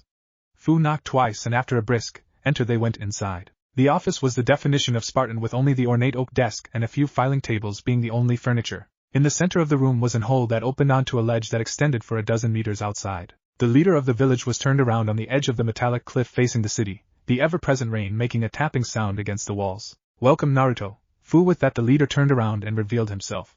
Slowly he entered the room completely dry and situated himself in on a chair behind his desk. Sitting in the chair was a tall and lean man with fair skin, orange hair, and the most unusual eyes. He had metal piercings all over his face. His eyes were a metallic blue with 3 concentric lines and a small pupil. Last, he had the cloak that his sensei Toby wore. Naruto asked the question, nagging at him. You are Pain? Fu looked over at him, while the apparent leader of the village decided to introduce himself. My name is indeed Pain. I am the leader of Amigakure and the leader of Akatsuki. The man now revealed as Pain explained with a dead tone. Okay, but where is my sensei? He said to meet him here, Naruto asked. Your sensei is a colleague of mine and he is currently standing behind you, Pain replied. Turning about in a spin revealed that Toby indeed had been standing right behind him the entire time. I'm disappointed, Naruto. I expected you to be aware of your surroundings, though with your lack of experience it can't be helped, Toby chastened. Pain apprised the situation before telling them what he had planned. Seeing as it is late, and you two have had quite the day, you can return in the morning. You will be sharing a room with Fu for the time being and I won't hear any arguments. Pain finished. Brightening up and seeing an opportunity, Fu instantly agreed. He was not given a chance to protest when Fu grabbed him and flew out the door with him in tow. As the rooms flew by one, he had a single thought. What have I gotten myself into? Mikokado stared at Konoha from his perch. The city was still smoking from its sudden civil war days earlier. He was the highest authority in the land except the daimyo himself. He adorned himself in dark green-colored samurai armor. Glowing indigo eyes glared from his red oni face mask. The city had been heavily ravaged by the time the daimyo's forces had arrived to help restore order. By then the rebels had escaped and the civilian council's forces subdued. A samurai handed him a scroll. He opened it. Revulsion filled him, and he crushed the scroll beneath his armored fist. Tsunade, the 5th Hokage, had defected and become a nuke nin. Mikokado was a samurai of the highest order, and had been ordered by the liege to take control of Konoha in her absence. His samurai moved into Konoha like a well-oiled machine. They had been trained specifically to handle civil disorder. They responded to every command professionally and without question. Most of the civilians had been subdued by the shinobi, already eased the burden off his men. He strode through the front gates of the village. One of the behemoth doors was completely demolished. Dried blood and ash covered the ruined and burnt buildings and streets like a fresh coat of snow. Mikokado walked through the market district taking note of every defiled body. He eyed every detail extensively. Strangled, hung, gutted, raped, eaten alive, crucified, killed by genjutsu. He took note of everything. This was the incident that had sparked the whole fiasco, and he knew better than to take a scene at face value. 2 veteran samurai flanked him. From their disgusted grimace he guessed even they were not familiar with this kind of barbarism. He walked briskly to the rebuilt Hokage Tower. The old Hokage Tower had been replaced by the beginning of a monolithic fortress. Still in construction, it gleamed black as night. Dark iron plates covered it almost entirely. Mikokado snorted at the fortress. He did not care how they built it so fast or why.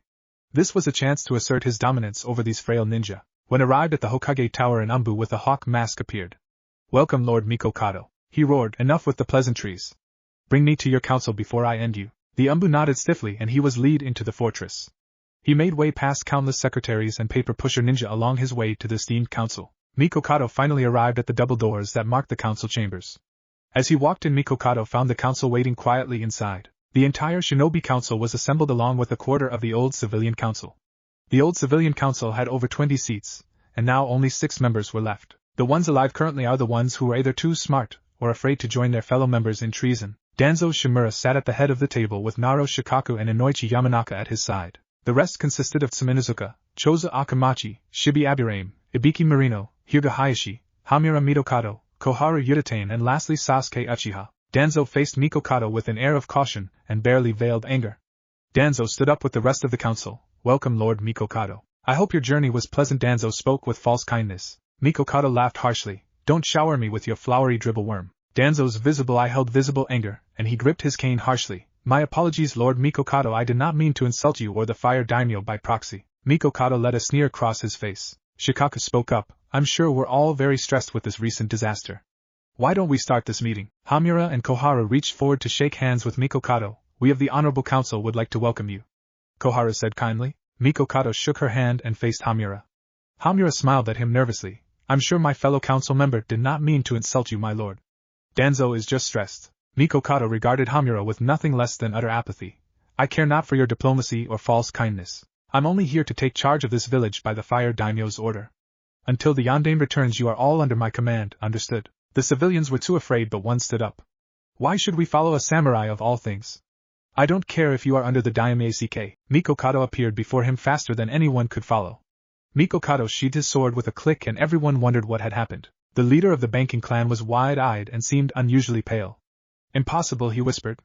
Lines appeared all over him and blood leaked out. The man slumped apart into thousands of pieces and everyone let out a gasp. "Lord Mikokado, what is the meaning of this?" Danzo yelled. Everyone was standing up with their weapons ready.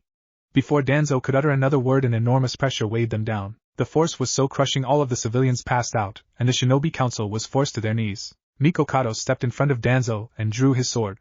The blade's metal was black and had a reddish sheen. "I am above you both in station and power, worm." Danzo gritted his teeth. "You may be the bane of the shinobi, but we are the primary military force of the daimyo. You won't kill us." Mikokado glared at the worm before him. "That may be, but you forget your place. I have been put in charge until the time the yandame arrives. I will not tolerate any disrespect from cowardly scum like yourself." Danzo sucked in a breath and stayed his tongue. He knew he would meet the wrong end of a blade if he insulted the fire daimyo's emissary, and such a powerful warrior. "I will make sure to convince Minato to kill this man once he returns. He is a wild card." Mikokado's gaze bore into Danzo. The elderly cripple got onto his knees and bowed. "Forgive me, my lord, I did not mean to disrespect an honorable warrior such as yourself," he said humbly. Mikokado laughed harshly, and sheathed his blade. "Remember that next time we meet." He looked at the rest of the council that was near comatose. "Remember this, shinobi. I will be running this village. Any who dishonor me will commit seppuku or I will execute them myself.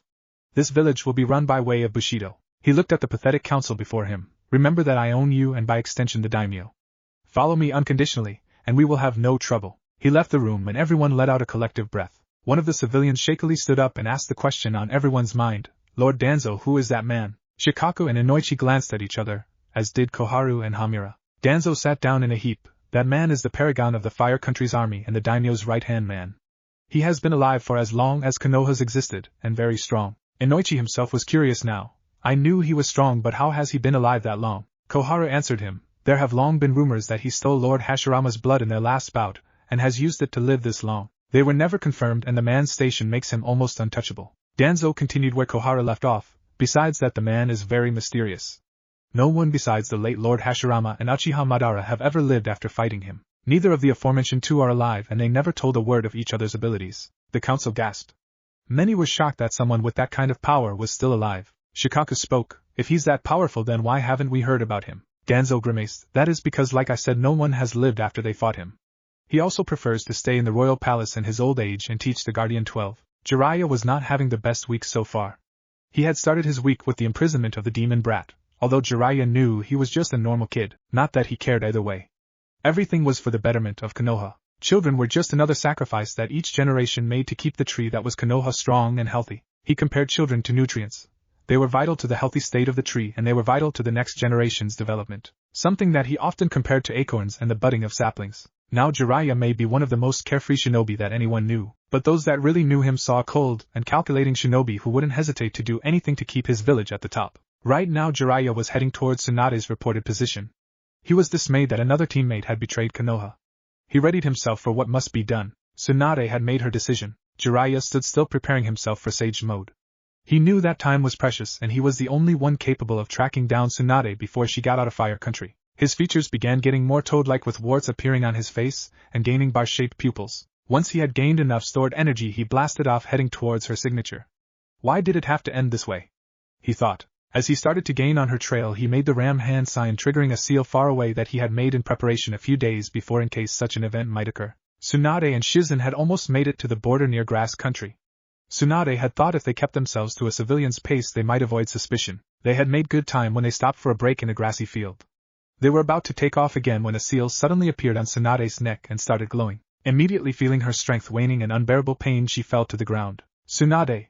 Shizen yelled. No, stay away Shizen, that pervert Jiraiya must have put a seal on me.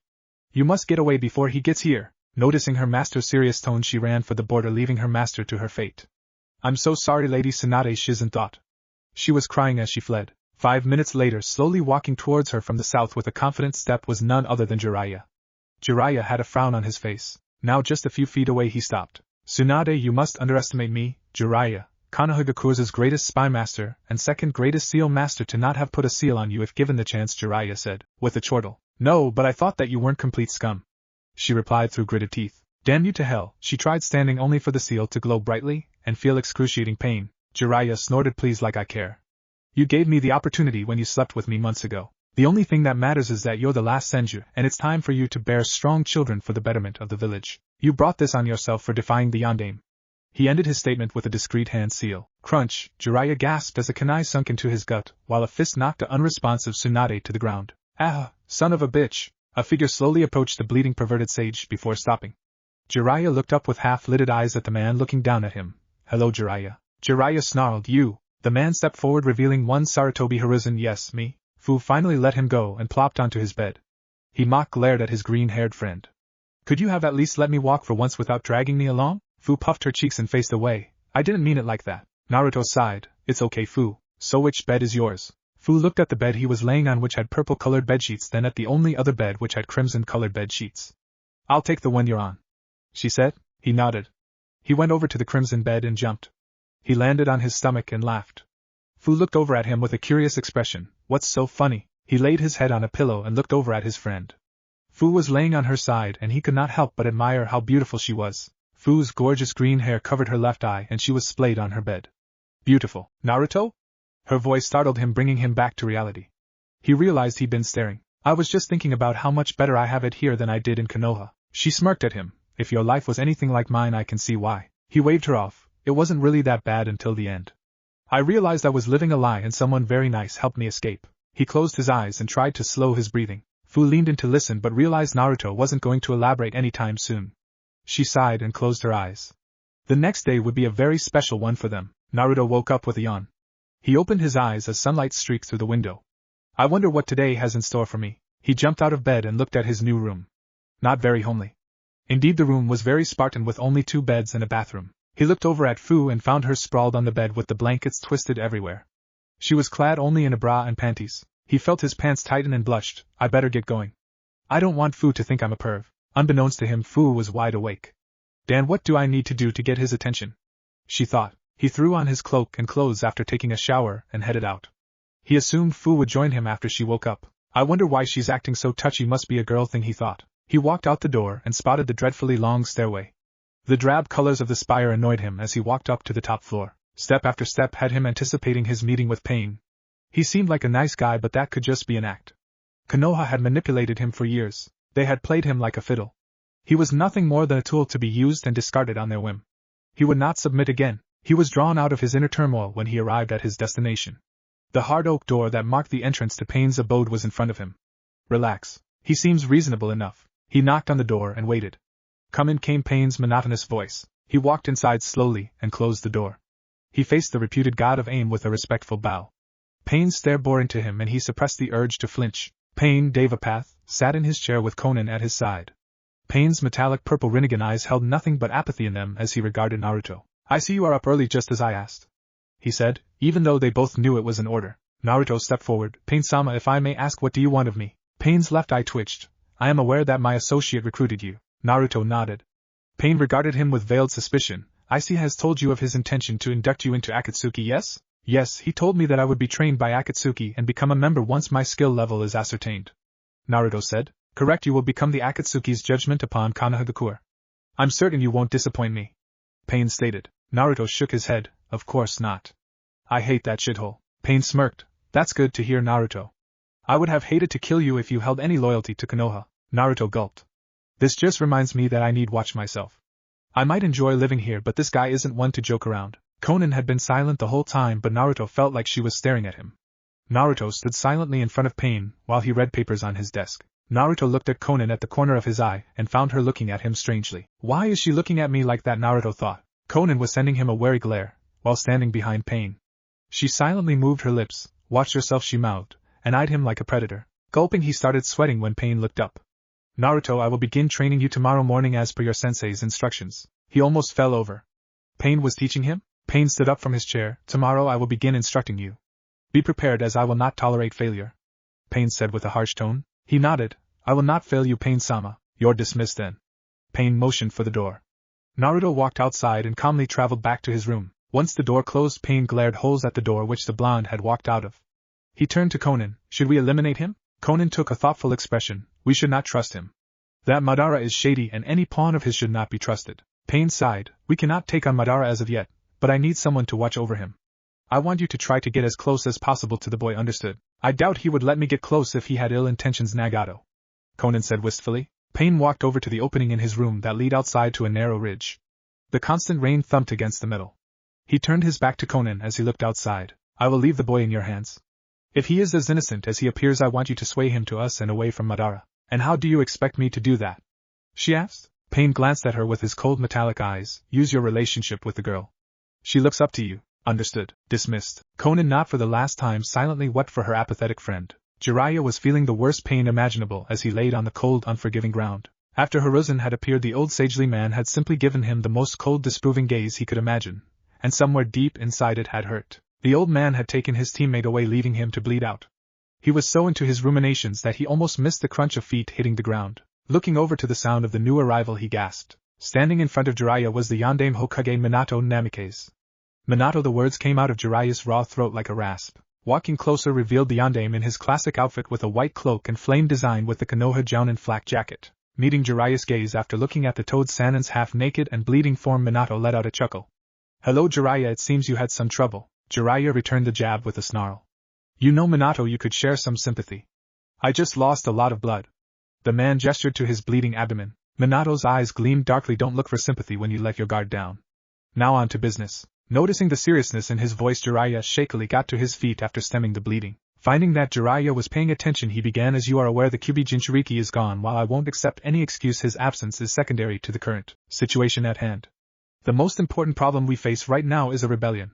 A rebellion which must be put down brutally. He all but yelled towards the end. Noticing his student's anger, Jiraiya felt total calm even in this dire situation.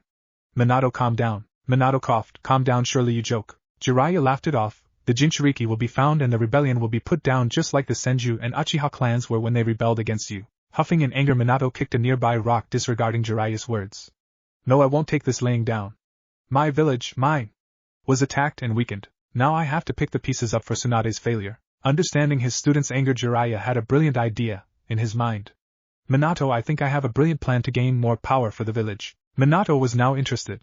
While he was angry at the loss of 40% of his village's forces against the rebel faction, he knew his sensei always had a plan.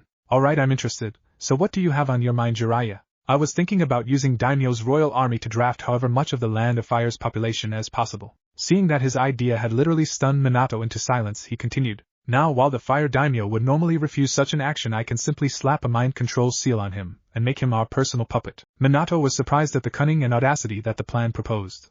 He never would have thought that Jiraiya would be so willing to keep Konoha on top by such means. I believe the idea sounds perfect.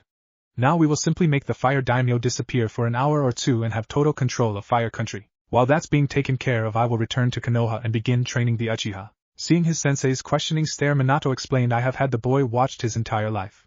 He possessed the drive and the ability to become truly powerful. Itachi has been a thorn in my side for too long.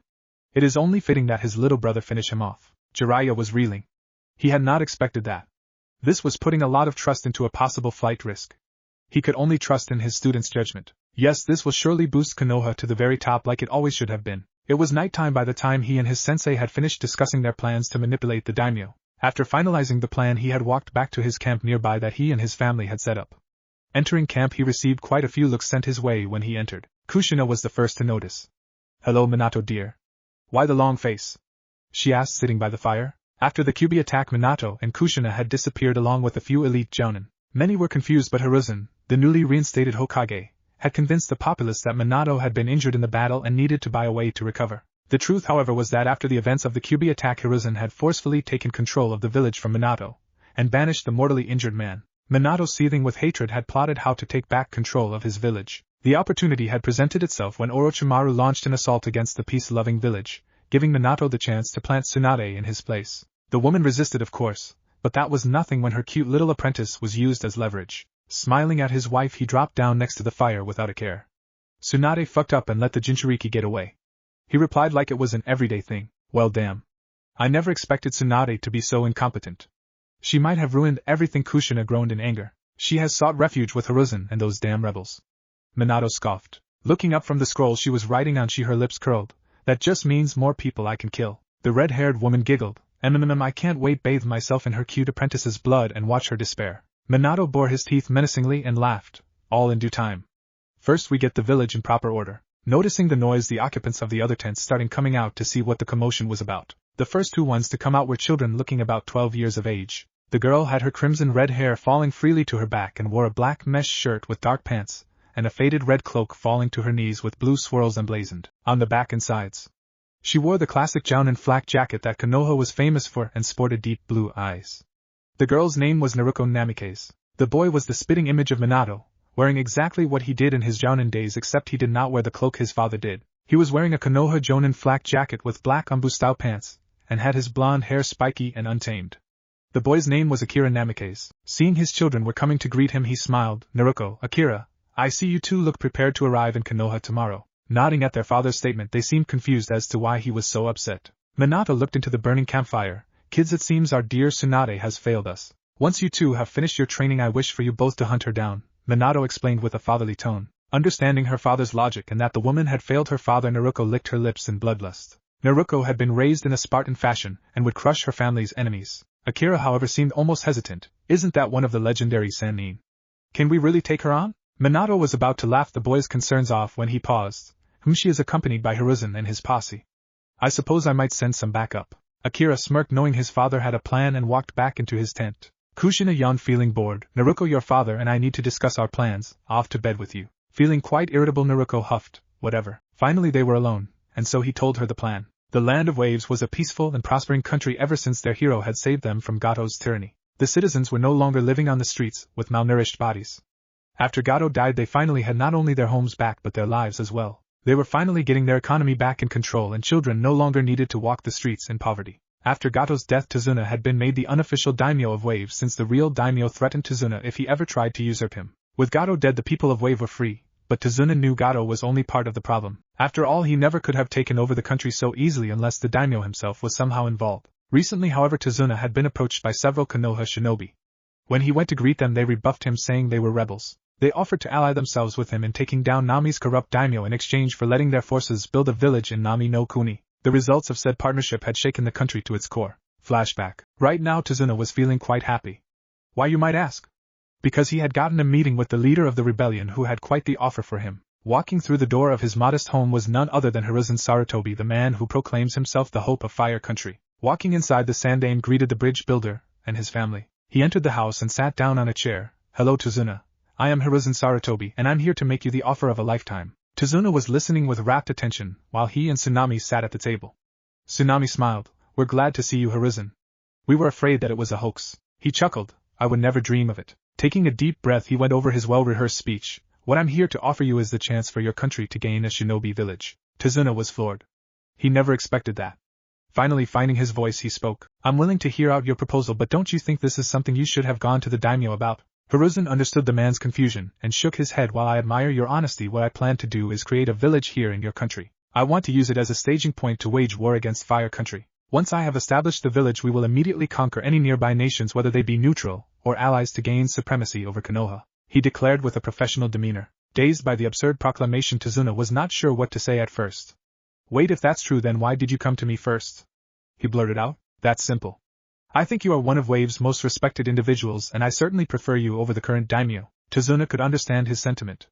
The current daimyo was a fat bastard who usually kept to himself, and was implicated in the Gato disaster. Warily eyeing him, Tazuna made a decision that would change the fate of the land of Waves forever. Okay, I'll take you up on your offer, but remember that my people are still recovering after Gato was here, so building housing will take a while, possibly up to a year. With that, they both shook hands and cemented their partnership. Orochimaru was pleased.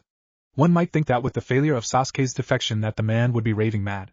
True, he had been angry at first. He had slaughtered the ninja that had informed the irritated Sannin of the bad news. Orochimaru had been pissed in no uncertain terms. So in desperation he had conducted an experiment that even he had deemed too dangerous. Cloning. He had never expected how wildly successful his endeavor would be. He finally had success with his cloning operations. Deep inside his labs in Rice Country, he was busily experimenting with stolen Uzumaki, Senju, and Uchiha DNA. He had stolen the samples before his defection from Konoha. After many years of trial and error, he was finally having his first success in his experimentation. Lying in a giant tank of glass before him filled with various fluids was the cloned body of Naruto Uzumaki. Only this version of Naruto was quite different from the normal Naruto. Normally Naruto would have bright yellow hair with blue eyes. This one had black hair with yellow streaks and also sported a Sharingan with 3 tomo. Looking at the rest of his body revealed startling changes. Not only was his skin pale as Orochimaru's own, but his pupil was also similar to a snake's. Yes, I can finally feel success at my door. Once his experiment was matured, he would use his soul possession jutsu to take the clone's body as his own. Not only would he have a near-invincible body, but it would be strong enough to let him live forever without the need to switch to another one. He would never age, or even die thanks to his skin-shedding jutsu, and a bit of tweaking he did to the clone's DNA. He examined the clone with hungry eyes, imagining the possibilities of what he would do with such a body. Images of Konoha burning and ruling the world filled his mind before he banished such a thought. First, I need to make sure the second stage of the plan bears fruit, he thought with glee. With success so close, he reminisced the days when he was fighting for Konoha. Ha, the good fight they called it. More like systematic murder, he snorted. He had fought in both the second and third shinobi wars, earning a reputation for himself as a shrewd tactician and a brilliant scientist. After the third war was over, he had expected to be given the Hokage title, but it was given to a mere brat, all because Orochimaru was more interested in science than killing rebelling Senju or breeding the next generation of a clan. Ha, those hypocrites and their holier-than-thou attitudes. Remembering the massacre of the Senju a few years before he left, he let out a chuckle at Konoha's so-called righteousness. The only thing that they did right was rebelling against themselves. Orochimaru laughed. Thinking of his sensei, he frowned.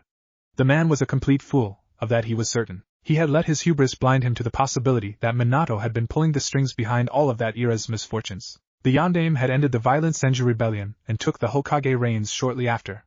Very few knew there was never any rebellion in the first place. Minato had simply massacred the Senju and made a cover story. Now what was even more startling was the fact the Yondaime was reported alive.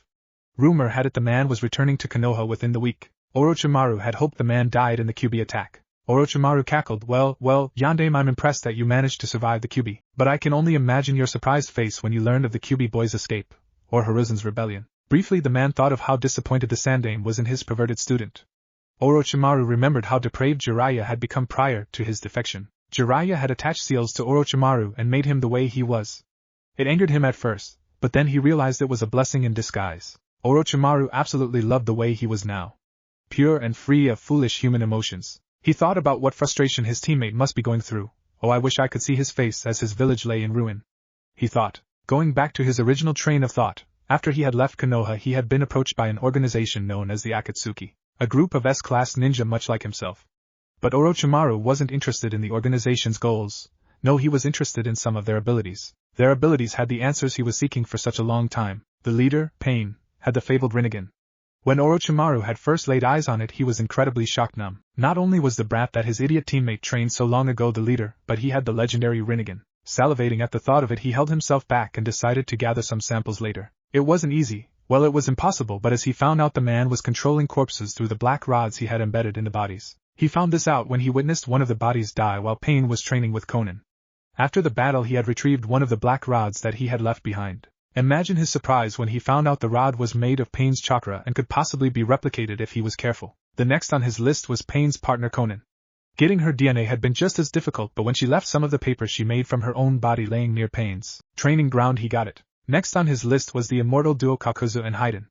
With Kakuzu he waited until he was assigned a mission with him. On the mission they encountered an A-rank nuke Nin who Kakuzu easily skewered with his threads, though he never noticed Orochimaru carefully taking the remaining threads still inside the corpse.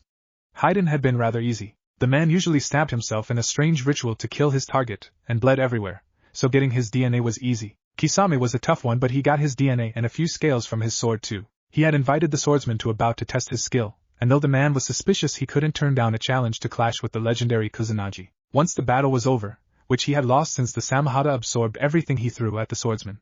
The sword somehow healed Kisame, and he lost the battle of stamina. He had gathered the blood on the ground and a few scales that were laying around after the bout. Zetsu had been tough, but Orochimaru had his ways. On a casual walk in the Akatsuki base, Orochimaru had been walking by Zetsu, and had accidentally nicked him with his ring. Zetsu had been wary of course, but Orochimaru insisted that he had accidentally swiped his ring finger when he was passing. He had gotten Deidara's DNA when the man had gotten wounded during a joint mission. Deidara had blown up a S-rank Nin for a bounty, and the resulting explosion had sent shrapnel into his right shoulder. He of course had volunteered to heal the blonde. Now Itachi had been the most wary of them all. He never let himself near the Sannin, and always had an eye on him. Orochimaru finally had gotten impatient and attacked the boy. Although he was quickly outmatched, he still gained his prize, having nicked the boy with his kunai even if the boy took his hand as a price. The inside of the kunai was hollow, and stored the collected blood. The only member's DNA he had failed to acquire was Sasori's. For some reason, whenever he tried to discreetly collect DNA, even dead skin cells, he could not find any. He had broken into the man's bedroom, and he still found nothing. Getting back to the present, he looked around his lab and noticed something. Looking at the monitors at the other end of the room showed the entire base. The security cameras covered every angle in the base. Looking at one in particular, he noticed that Kabuto was having slight trouble with Subject 0779. Subject 0779 was relatively new, having been brought in just a few days ago during the massive upheaval in Konoha. The subject responded surprisingly well to the experiments that had been administered thus far, though only time would tell if it was worth the more costly ones to implement. Looking at the screen revealed that Kabuto was administering his newest experiment called the artificial birth jutsu. The jutsu was designed to allow Kabuto to implant carefully constructed DNA into a subject and grow them inside the subject at a super accelerated rate. This would usually terminate the life of the subject. However, Orochimaru was aware of this and had the subjects subjected to several experiments beforehand to increase their regeneration and survival rate by an extraordinary amount. Right now, Subject 0779 was thrashing about while strapped to a lab table. Kabuto was carefully looking over the subject to make sure that the subject did not die or experience any unwanted afflictions while the birth jutsu was being tested. Walking over to the intercom, he pressed a button. "Kabuto, how is the subject responding so far?" Kabuto's attention to the subject never wavered as he replied. "The subject is responding surprisingly well, and it looks like the child is maturing at an astonishing rate. If my calculations are correct, the baby will be born in 1 week's time." Orochimaru was pleased. Not only was his latest experiment coming along quite good, but if it was a success he could start large-scale operations. Now the only issue would be finding a large number of subjects to become breeding machines for these new warriors, his personal clone army. He glanced back at the special clone he had in a tank of glass. The clone was a culmination of all the Akatsuki samples. He drooled at what he could accomplish with those powers. All in all, Orochimaru was going to love when he could have revenge on Amigakure with his new body. Walking into Konoha a week ago, one would think that it seemed like a war-torn battlefield. But today it was completely different. The village had been quickly repaired by the various ninjutsu users and the civilians seemed to be throwing a parade. The parade was to welcome the recovered Yandame Hokage back to Konoha. Their messiah, as most called him, had returned to deliver them an era of peace and punish the wicked who had deserted them, were the thoughts of most of the population. The civilians had hired a band with an orchestra and set aside a long stretch of land to accommodate the tens of thousands of civilians and samurai who would be watching their hero arrive. The guards at the gate noticed the yondaime and his family approaching in the distance, and sounded a large bell that alerted the parade to begin laying their music, the loud ceremonial music starting playing as the yondaime in all his glory starting walking inside. Greeting him were the faces of the elders, Shinobi Council, and the remaining civilian council, all wearing smiles and cheering for their leader. Minato looked like a divine being. He shined in the sunlight as the tens of thousands of fans cheered him on. Women threw flowers at him and people were begging on hands and knees as they prayed to the man who had defied death itself. Minato walked by the crowd literally shining. Golden light radiated off him. All the work of his shining no jutsu. The civilians were even more supportive, yelling and screaming praise for their revered and heroic leader. Yondaime, we love you, please bear my children. Yondaime, please accept this gift, it's the deed to my house, were some of the more extreme yells. He soaked up all the attention like a professional public figure, and walked down the roadway shaking hands with the nobles and nodding to the high-ranking shinobi. Walking down with him were his wife and kids. Going down the road they arrived at the refurbished Hokage Tower. Though now it would be more appropriate to call it the Hokage Fortress. Where once stood a wooden tower, now stood a dark stone fortress that stood as high as the Hokage mountain and incredibly imposing. The fortress itself had many patrolling ninja that specialized in long-range ninjutsu along the ramparts, while barrier ninja specialists guarded the front gate. Minato jumped on top of each rampart until he stood at the peak of the fortress. The crowds gazed at him like he was an angel. He grinned and channeled chakra to amplify his voice. Dear citizens of Konoha, I have returned. The screams and hoots were deafening. The village shook as the collective roar resounded. Minato smirked. Today I have returned from the land of the dead. I have defeated the Shinigami. Death itself cannot stop me. He roared. The crowds went wild. I stand here as a testament to my invincibility. None can stand against my might. I have transcended mortality and gained divinity. God himself has visited me and given me power. This is mandated by heaven itself. The shinobi council below were gaping in disbelief at what Minato was saying. Kushina had a feral grin while Minato's children cheered him on. The crowd went silent in awe. Their Hokage had been mandated by heaven itself. Most of them were weeping in joy. The civilians bought whatever he said like candy. Most of the shinobi left after the invasion were skeptical but believed him. Minato waved his hands. When I vanquished the Kyuubi, I laid on death's door. I died, the crowds gasped. When I died I met Kami.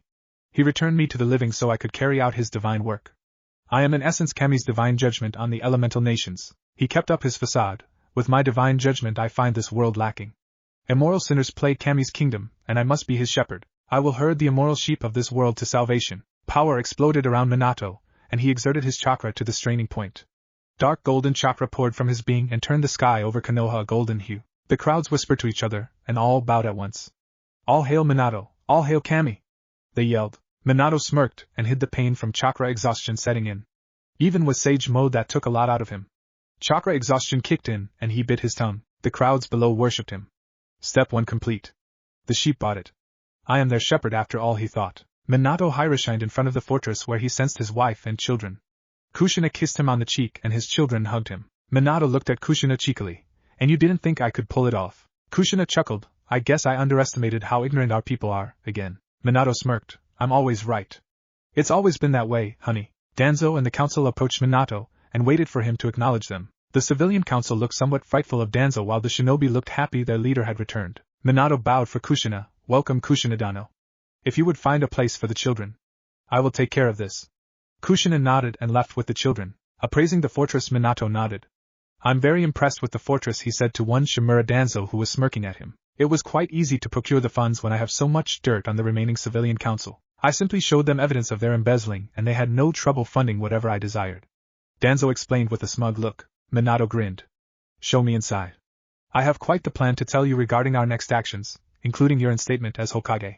Danzo's eye widened and he motioned for Minato and the council who was standing off to the side to follow him. Everyone walked through the hallways until they found themselves in front of 10-foot-high double doors decorated with gold and jewels. Opening the door, Danzo led Minato, the council, and Kushina in while the Umbu stayed with his children. Once everyone settled down and settled, Danzo began. We the esteemed council would like to welcome Minato Namikaze, our yondaime, back, he said respectfully. The civilians and shinobi cheered whilst some Inuzuka and the civilian woman looked at him lustfully. I am glad to be back, esteemed council, and I will begin today's matters with the rebellion and the high-level prison break that occurred last week. Minato said. With that, the good mood in the room was gone and replaced with a tense and nervous one. A civilian council member spoke up. Yondaime-sama, surely we mustn't ruin such a glorious day with such tal, he was saying before Minato interrupted the nameless civilian with a Rasengan. It ground against his face, sending blood and brain matter spraying against the wall. The civilians looked frightened while the shinobi found it hilarious, though most hid it behind a stony facade. An Umbu walked in and dragged the corpse out, leaving a bloody trail on the floor. Now unless someone else wants to interrupt me I will continue, he said with a cheery voice. No one dared speak. Now continuing where I left off, there will be rule changes around here. Seeing that he had everyone's attention, he continued. Now while I'm sure my predecessors had the right idea in their time, I've come to realize that the council will no longer be needed. You see, after contemplating it I have decided that you are all fools and that handing you any power will only serve to weaken Konoha in the long run. So starting today I will be the new Emperor of Fire Country, and anyone who disagrees, well, you can find out. He explained. The shinobi and civilians both were shocked.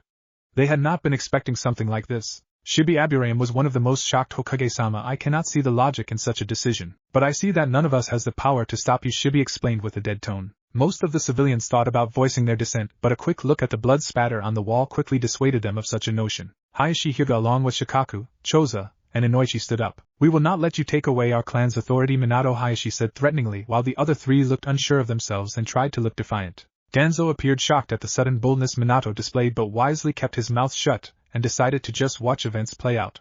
Such an action is unprecedented. I must reevaluate Minato, he thought with caution. Minato looked at Hayashi with a mask of indifference, then disappeared in a yellow flash. Hayashi never knew what happened, because 1 second Minato was standing in front of him, and the next the table in front of him shattered. Shaking, Hayashi fell on his rear trembling.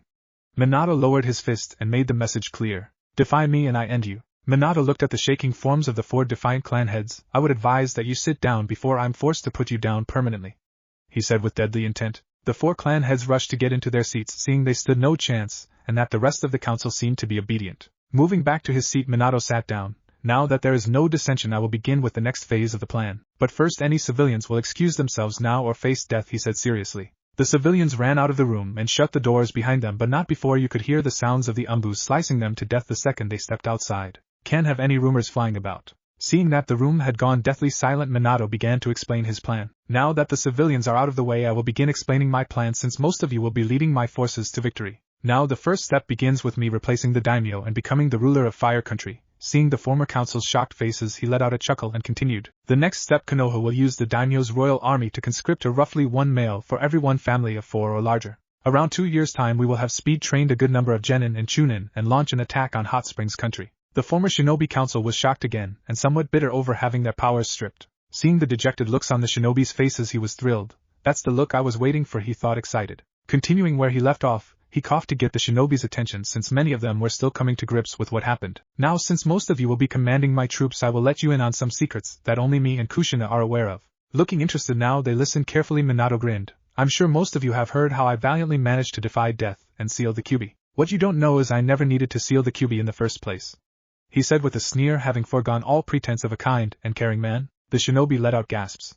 Feeling absolute pleasure at seeing his shinobi's terrified faces, he continued. Yes, I never needed to seal the Kyuubi into Naruto. I could have simply summoned the Shinigami and got it to devour the beast, but that would be a terrible waste. Moving into a more shadowed section of the room, he looked sinister, with the shadows framing his face and blood splatters all over him. Grinning darkly, he smiled, showing his white and polished teeth. The real reason I sealed the Kyuubi into Naruto was because I needed a powerful pawn to use later on. And no, I won't reveal why I need him or the Kyuubi, Minato explained with a murderous glint in his eyes as he emphasized the part about them not questioning him. He licked his lips slowly at the former council, whom most were shaking quite badly at this point. I'm going to let you live, but if you try to resist me or my plans, I will kill you and your entire family. I won't spare anyone, so remember that, he said with complete seriousness. The shinobi nodded and walked out of the room with a brisk pace, trying to stay collected, except Danzo, who stayed behind. Seeing Danzo still here, he smirked. Well, Danzo, it seems you're going to become the new Hokage. Soon I will ascend, so you can keep your meager title of Hokage while I rule the entire nation. Danzo looked miffed that Minato talked down on the Hokage title but held his tongue lest he lose it. I understand, Minato-sama, though from what I understand of your explanation you still need the Kyuubi for this mysterious plan of yours. How do you plan to get the Kyuubi now? Danzo asked carefully as to not seem rude. Seeing that Danzo was loyal to Konoha and would never turn against him, he had no problem letting him in on the plan. Considering you will be the Hokage, I see no reason why not to let you in on some of my plan. I will need quite a large amount of chakra to create a weapon, something that would obey only me. I thought I needed the Kyuubi, but now I don't believe so. I thought of everything possible before I realized it never had to be one sacrifice. I simply need a large amount of chakra, he explained. Danzo's eyes widened when he realized where this was going. You mean that you're intending to sacrifice hundreds of thousands of people to get chakra equal to the Kyuubi? He asked incredulously. Yes. I intend to create a new Bija. Danzo shook his head in shock. So that's what you need the chakra for? Minato nodded. I've thought about all the places we could use, and it struck me that the village hidden in the hot springs would have around half the population required to create the bijou. The other half would need to be a major village or city to properly make the bijou. Seeing the fiendish logic, Danzo was awed at Minato's scheme. You truly are a genius, Minato. I severely underestimated you, he said with respect as he bowed. Nodding, he gestured to the door. Good, now get out, he gestured to the door. Danzo started walking out when he motioned for an umbu to follow him. Once the doors had closed, silence resumed. 2 months later, when Pain said he was going to train Naruto into the ground, he never thought it would be this intense. Pain had him using well over 500 Kagebushin. They were utilizing their shared memory to learn chakra control at an absurd pace. He couldn't believe he never noticed that the Kagebushin gave back their memories. Learning at such an accelerated pace was hard at first, but the results showed. He quickly was able to do the Rasengan one-handed, and after a few weeks he was at a level where he could probably do Genjutsu. Now he was busily training in his second real combat-ready jutsu on a lake nearing edge of Amigakure. Katon, Fireball Jutsu. Now, while normally this fireball would be the size of a person, Naruto had overpowered the fireball so much that it was the size of a small house. After calling out the jutsu name, the inferno spewed out of his mouth and headed into the lake he had been practicing on, causing massive amounts of steam to appear. Wow, I'd better watch how much chakra I use. Thinking over what to do next, he heard that meditation helped you think, so he started to walk towards the shore and sat down. The lake he had been practicing on was situated on one of the deserted islands in the Ain crater. It was never used except for the rare occasion Pain himself came to train. Once his mind began to clear, he gained a clarity he never realized he possessed.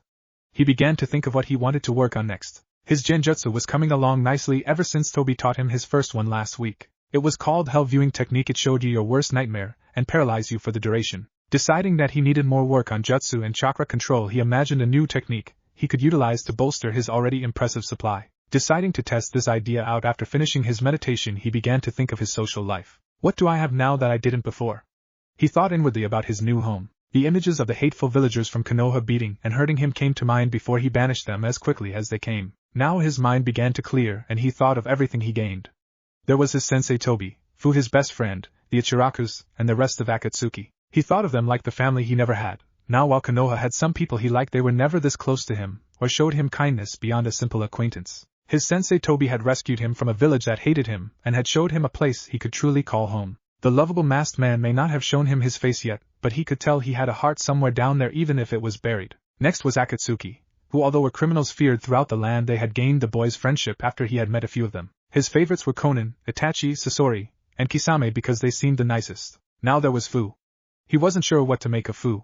While he thought of her as a friend, sometimes he thought of her as more. He had a funny feeling whenever he got near her, and had the sudden urge to close the distance between them. While he restrained himself from doing such, he knew she had a crush on him. The only thing he was uncertain of was her motives. Thinking about it in his new clarity, it dawned on him that she experienced the same pain as him, and only wanted love in someone that could understand her. Of course, I'm such an idiot, why didn't I realize it? Thinking on how to fix the situation, he got an idea. I know what to do. I need to see if she really loves me, but how? Thinking of a solution, he got it. I'll ask her what she thinks about me. Praising himself for his simple yet effective plan, he got out of his meditation and decided to initiate his plan at the first opportunity. Now to test out my theory about the Rasengan. Forming a Rasengan with his left hand, he attached a chakra string with his right hand. He immediately felt a connection to his Rasengan. Seeing that it wasn't thick enough for his technique, he kept adding more chakra until the string became a thick rope. Testing the tensile strength, he found the rope was firm enough. He tested his technique by yanking on the rope and sending his Rasengan into the lake. He immediately knew it worked when a massive whirlpool began to form. He sent more chakra over the rope, causing the whirlpool to become so big that it began to suck in the sand on the shore. Yanking the Rasengan back, the whirlpool began to lose shape and eventually returned to normal. Staring for a moment in surprise that he had officially made a new technique, he decided to name it Rasengan Flail. I can't wait to show sensei this. With that, he ran back to the central tower to tell his sensei of his new technique. People and shops blurred by him. He huffed in excitement. I can't wait, Naruto thought. He ran as fast as he could to sensei to show him his newest jutsu. Feeling excitement at the praise he would receive at finally establishing himself his first original jutsu. I can't wait to see what Toby sensei thinks of the Rasengan Flail. I bet he will at least be impressed, he thought excitedly. As he ran along the trail that led to the village, his thoughts wandered to his friend Fu. Whenever she was near him, she started stuttering and her face turned red. For the last couple of days he had been having dreams of himself and Fu. After his first meeting with Fu, he had developed a crush, and like any teenager with hormones, he was feeling them full force. I think she trusts me, but can I trust her? He thought hesitantly. Unbidden horrific thoughts and memories sprung up of his time in Konoha. Friendly faces stared at him, offering their congratulations and thanks for saving them from the desert Tanuki, while behind them they held a dagger. More memories of his so-called friends as they stood by idly while he rotted in a cell. Tears dripped down his face. Hidden by the ever-present rain, don't think like that, Fu is different, he told himself. Running along the path eventually brought him to his destination. Walking into the main tower of Amigakure, he walked up the long stairwell until he stood in front of his sensei's quarters. He quickly suppressed his fears and took a deep breath. He couldn't allow himself to think such things. This wasn't Konoha and he had to believe in his new life and friends. It's now or never, he thought. He knocked on the door and waited for his sensei to answer. He was feeling nervous about what his sensei would think of his newest jutsu. What if he doesn't like it, he thought, worried. After what felt like an eternity, the door opened with a creak, making his heart beat like a drum. Opening the door, Toby stood in the doorway looking as if he had just woken from a nap. Looking down at Naruto, he grinned beneath his mask. Hello Naruto, what are you doing here? I thought you were out training. Feeling nervous, he replied. Toby-sensei, I have made a new and awesome jutsu that is super destructive. Toby looked intrigued now. It's not every day someone comes up with a new unique jutsu anymore. Okay, let's go into the training room and you can demonstrate this jutsu for me. Naruto was overjoyed his sensei seemed interested, and he could show off his new jutsu. Okay, lead the way, sensei, he said respectively. Toby walked down the hallway while Naruto followed behind. Moving down the stairwell a few floors brought them down another 2 hallways before they stood in front of the training room doors. Toby pushed open the doors and revealed the room in all its splendor. The room looked as if it was created by a master Fuinjutsu user. Instead of walls, the room looked like a natural valley with plants, and even a lake. There was no ceiling, just the sky looking as natural as the real one. Wow, this place looks like a real valley, Naruto exclaimed with amazement. Yes, this room was created by myself. I learned from an Uzumaki Fuinjutsu grandmaster, Toby said with pride. He prided himself on his Fuinjutsu skills after all. Still looking in amazement at the scenery, he didn't pay much attention to Toby's mysterious remark. Looking at all the trees, he decided that this would be a perfect place to test his jutsu. Toby-sensei, I know the perfect place to test my jutsu, follow me, Naruto said as he pointed over to the crop of trees near the lake. Following Naruto over to the spot, Toby nodded and found the spot be quite adequate. The spot had various trees scattered about with the water nearby in case any fires broke out. Naruto walked until he was a good distance from the trees, then stood still. Holding out his left hand, he formed a Rasengan while he attached a chakra string with his right. Soon the chakra string turned into a chakra rope and he swung the orb of destructive force at the group of trees. The trees stood no chance as the ball of energy tore through them like wet paper, bursting through the trees and the remains toppling over. Toby looked amazed. This type of progress is unheard of, especially for one so young. But with this jutsu he could be S-classed easily if he trained in Genjutsu and Taijutsu more, he thought. Naruto was continuing to swing his flail at the rest of the trees, blowing them to pieces. After tearing through the last tree, he let his jutsu fade away and looked at his sensei with expectant eyes. Noticing the boy waiting expectantly, he voiced his opinion. Well Naruto, I'm certainly impressed. Not only have you made your first S-rank jutsu, but it also has very broad range, which could save you in a fight. The only weakness I can see is the time it takes to form it, but that could be fixed with training. Almost crying at his sensei's praise, he pulled himself together and tried to look humbled. Thank you, sensei, I will make sure to train my new technique sufficiently. I will not let you down, Toby nodded. I'm certain you won't, but since you have a new technique down, and you seem to be more confident in yourself, I will be giving you your first mission next week. The mission will be considered B rank, and you will be taking it alone. Naruto looked uncertain. How could he take a B rank alone? Sure, he had skill, but he still felt he needed work after his training was sabotaged so badly. Noticing his student's uncertainty, he decided to help him. Listen Naruto, I have full confidence in your abilities, but since you seem worried, I will teach you 2 things to help you survive. Looking at his sensei in anticipation at learning 2 new jutsu, he could not wait. What I will be teaching you are 2 very useful techniques that will boost your survival chances greatly. The first one is Shunshin, a technique that allows a ninja to move at incredible speeds by channeling chakra to your body for a second, then moving to where you want. This jutsu is limited because it takes an incredible amount of chakra and you must know where you will be moving to, because you cannot perceive things moving that fast without a very advanced jujutsu. Looking startled that such a technique existed, he grinned at the opportunity at learning such a thing, but he had a question. Sensei, if what you say is true, then has there ever been a ninja that could use the Shunshin as a combat technique? Toby nodded. Yes, there was a shinobi known to use an advanced version of the Shunshin called Shursui the Teleporter. He could use the Shunshin to such a degree that instead of running at an opponent, he would instead use the Shunshin to launch fast strikes. His weakness was that if he could not see his opponent, then he did not know where to appear, such as if someone used the hidden miss technique. The other weakness was that it required enormous amounts of chakra to use in a fight. Naruto now understood the strengths and weaknesses of the Shunshin and decided it would only be useful as a surprise tactic. Toby gestured for him to pay attention. Now the next thing I will be teaching you is the technique required to break Genjutsu. Simply perform the Ram seal and circulate your chakra. With this you can break out of most Genjutsu, but you must train yourself to recognize when you are caught in one, otherwise you are dead. Feeling angry that no one in Konoha ever taught him such a simple technique, he sat and waited for his next instructions. Okay, now I will cast a simple Genjutsu on you, and you must break out of it. I will cast more genjutsu each progressively harder until you can break out of at least a B rank. I will not tell you when the genjutsu is cast because I want you to recognize when you are in one. Nodding that he understood, he waited for the genjutsu to be cast. He started paying attention to the detail of the room and noticed his sensei's mask had turned brown on the chin area.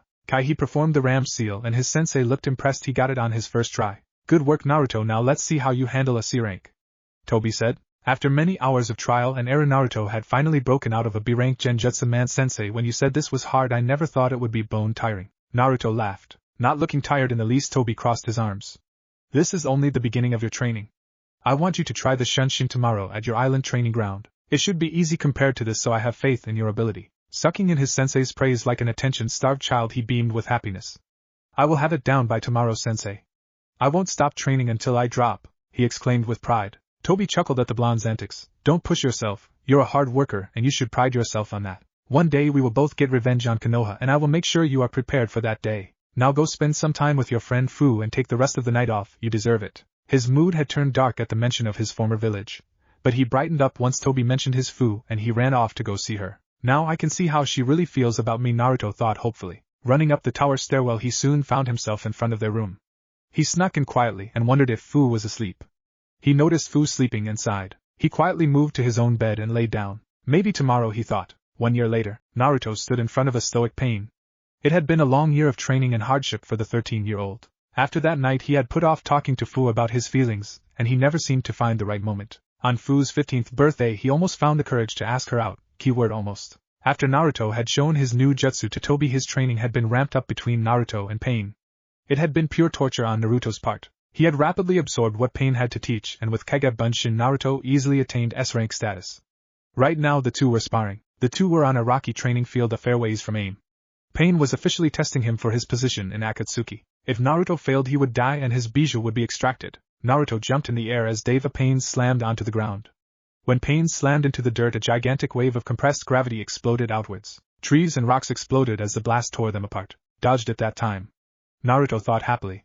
When he first started his training he could not dodge anything Pain threw at him. Pain had been so fast that he could not even follow Pain's movements.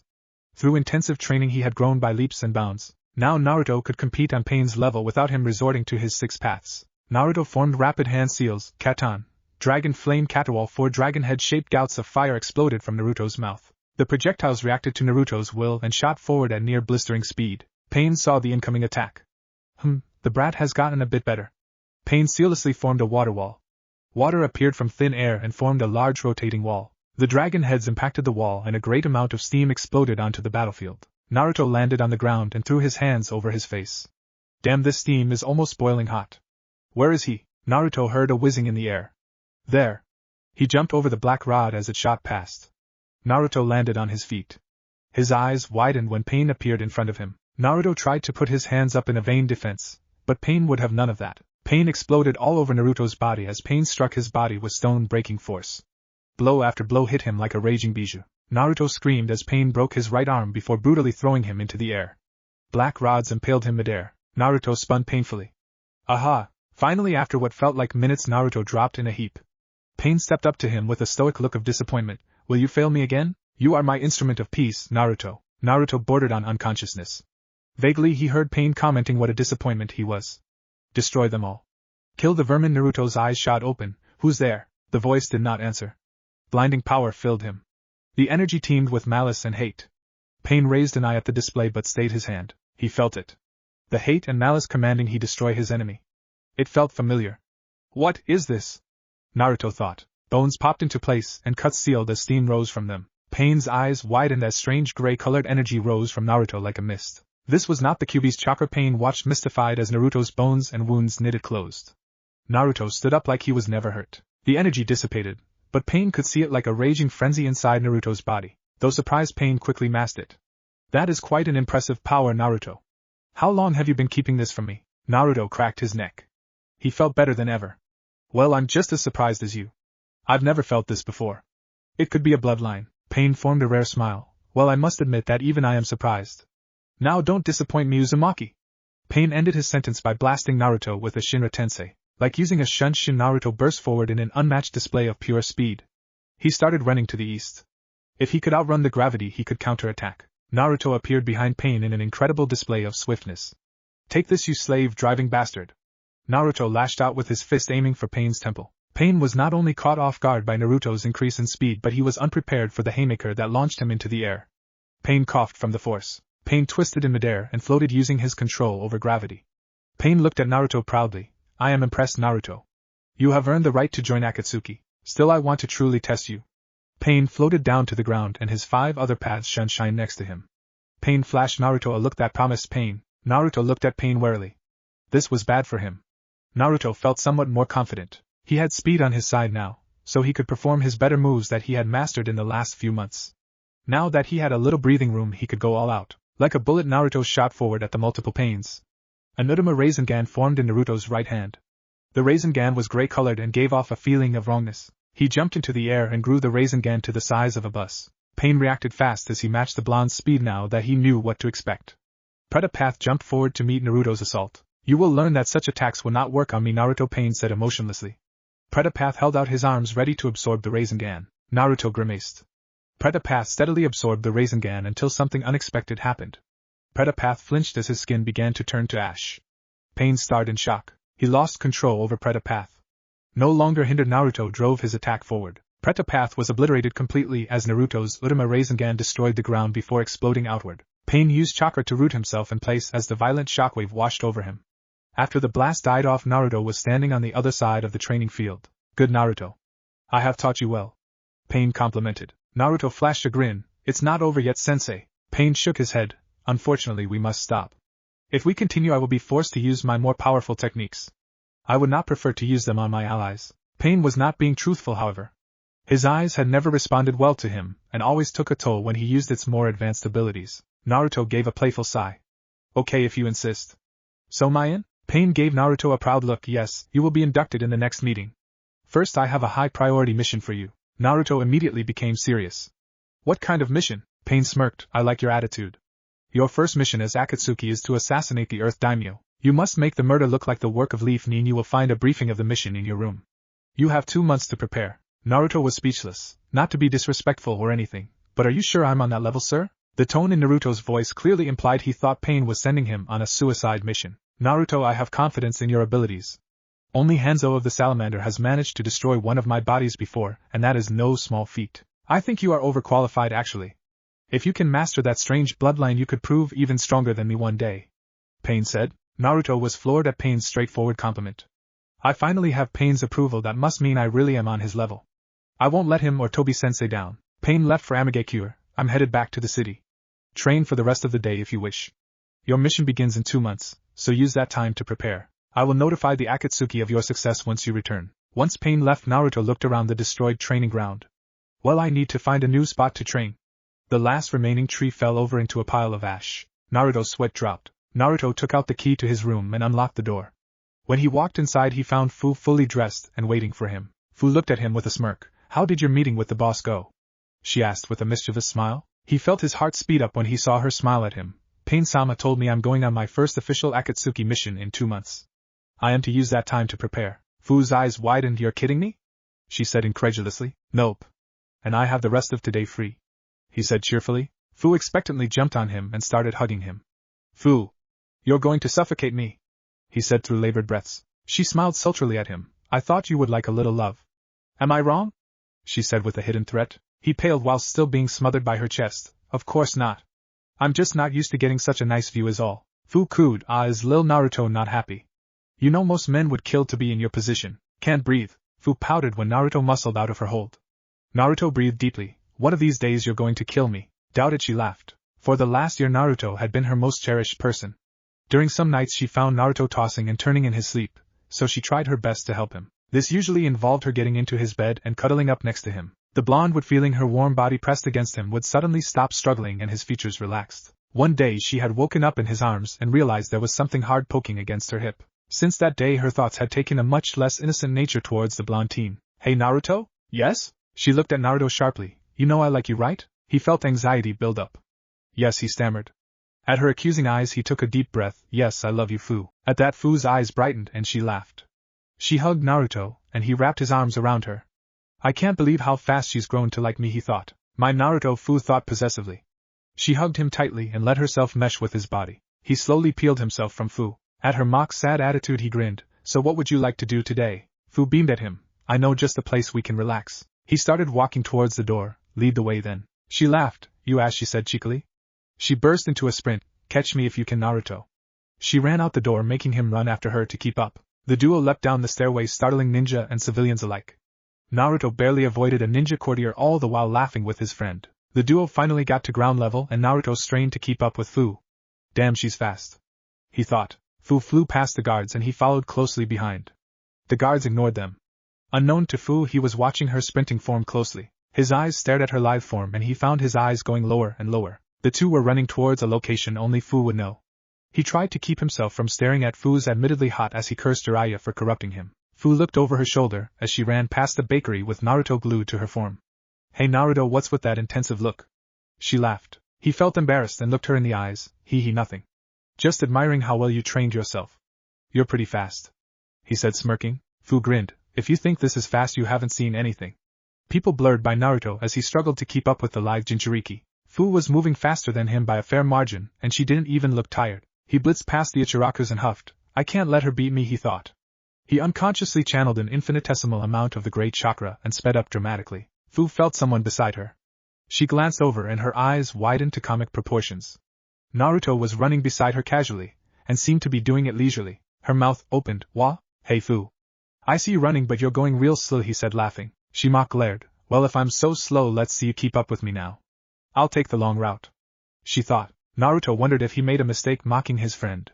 And his fears were proven right when the green mint-haired girl hurled past him with a speed that left him in the dust. Well, I'll be damned, he said in shock. He started actively channeling chakra to keep up with her speed and found himself matching her. Fu had taken a detour from the main market route for a more scenic walking trail near the western village outskirts. The long winding path went through the western crater, and soon enough they approached a small island only a few hundred meters large. The duo were neck and neck. Fu laughed at Naruto before letting a grin overcome her visage. Can't just let me win, can you, Naruto? He smiled. I couldn't let you win without giving you a good run for your money, I'm afraid, he said, grinning ear to ear. The Jinchuriki duo had finally arrived at the small island. Fu slowed down, and he jerked to a halt. The two stood in front of a small wooden building that seemed like a home away from home. A sizable log cabin with a few windows and a closed-off hot spring behind it. The island itself was a small jungle, so the plants protected them from any seeing eyes this far in its center. He deadpanned. And here I thought we were going to eat. Fu giggled. This is the best hot spring in the village. No one can watch us here, and it's reserved for the Akatsuki exclusively. He looked at her startled. Really? You mean we have this all to ourselves? She grinned and sent him a sly glance that made a shiver run up his back. Of course, silly. Don't you think I would like a nice wash after all that exercise? He flushed in embarrassment. Well, Fu patted him on the back. It's fine. Let's get inside and have a nice relaxing time. The pair walked inside and found black bath towels with red clouds imprinted on them. The hot springs were 24 meters large and were heated by the geothermal energy beneath. But that wasn't what had Naruto occupied. No, it was the fact there was no walls separating the two sides. I didn't know there weren't any walls separating us. Planned this. The jingle of a bell signaled the shop had new customers. Welcome to Ichiraku Ramen, Tucci called from the back. Naruto and Fu walked hand in hand, sending each other constant glances. The pair made it inside and Naruto plopped down with Fu following suit. Ayam was quietly cooking behind the counter that afforded her a view of her customers. She held up a hand telling them she would be a moment. Hey Naruto, what's up?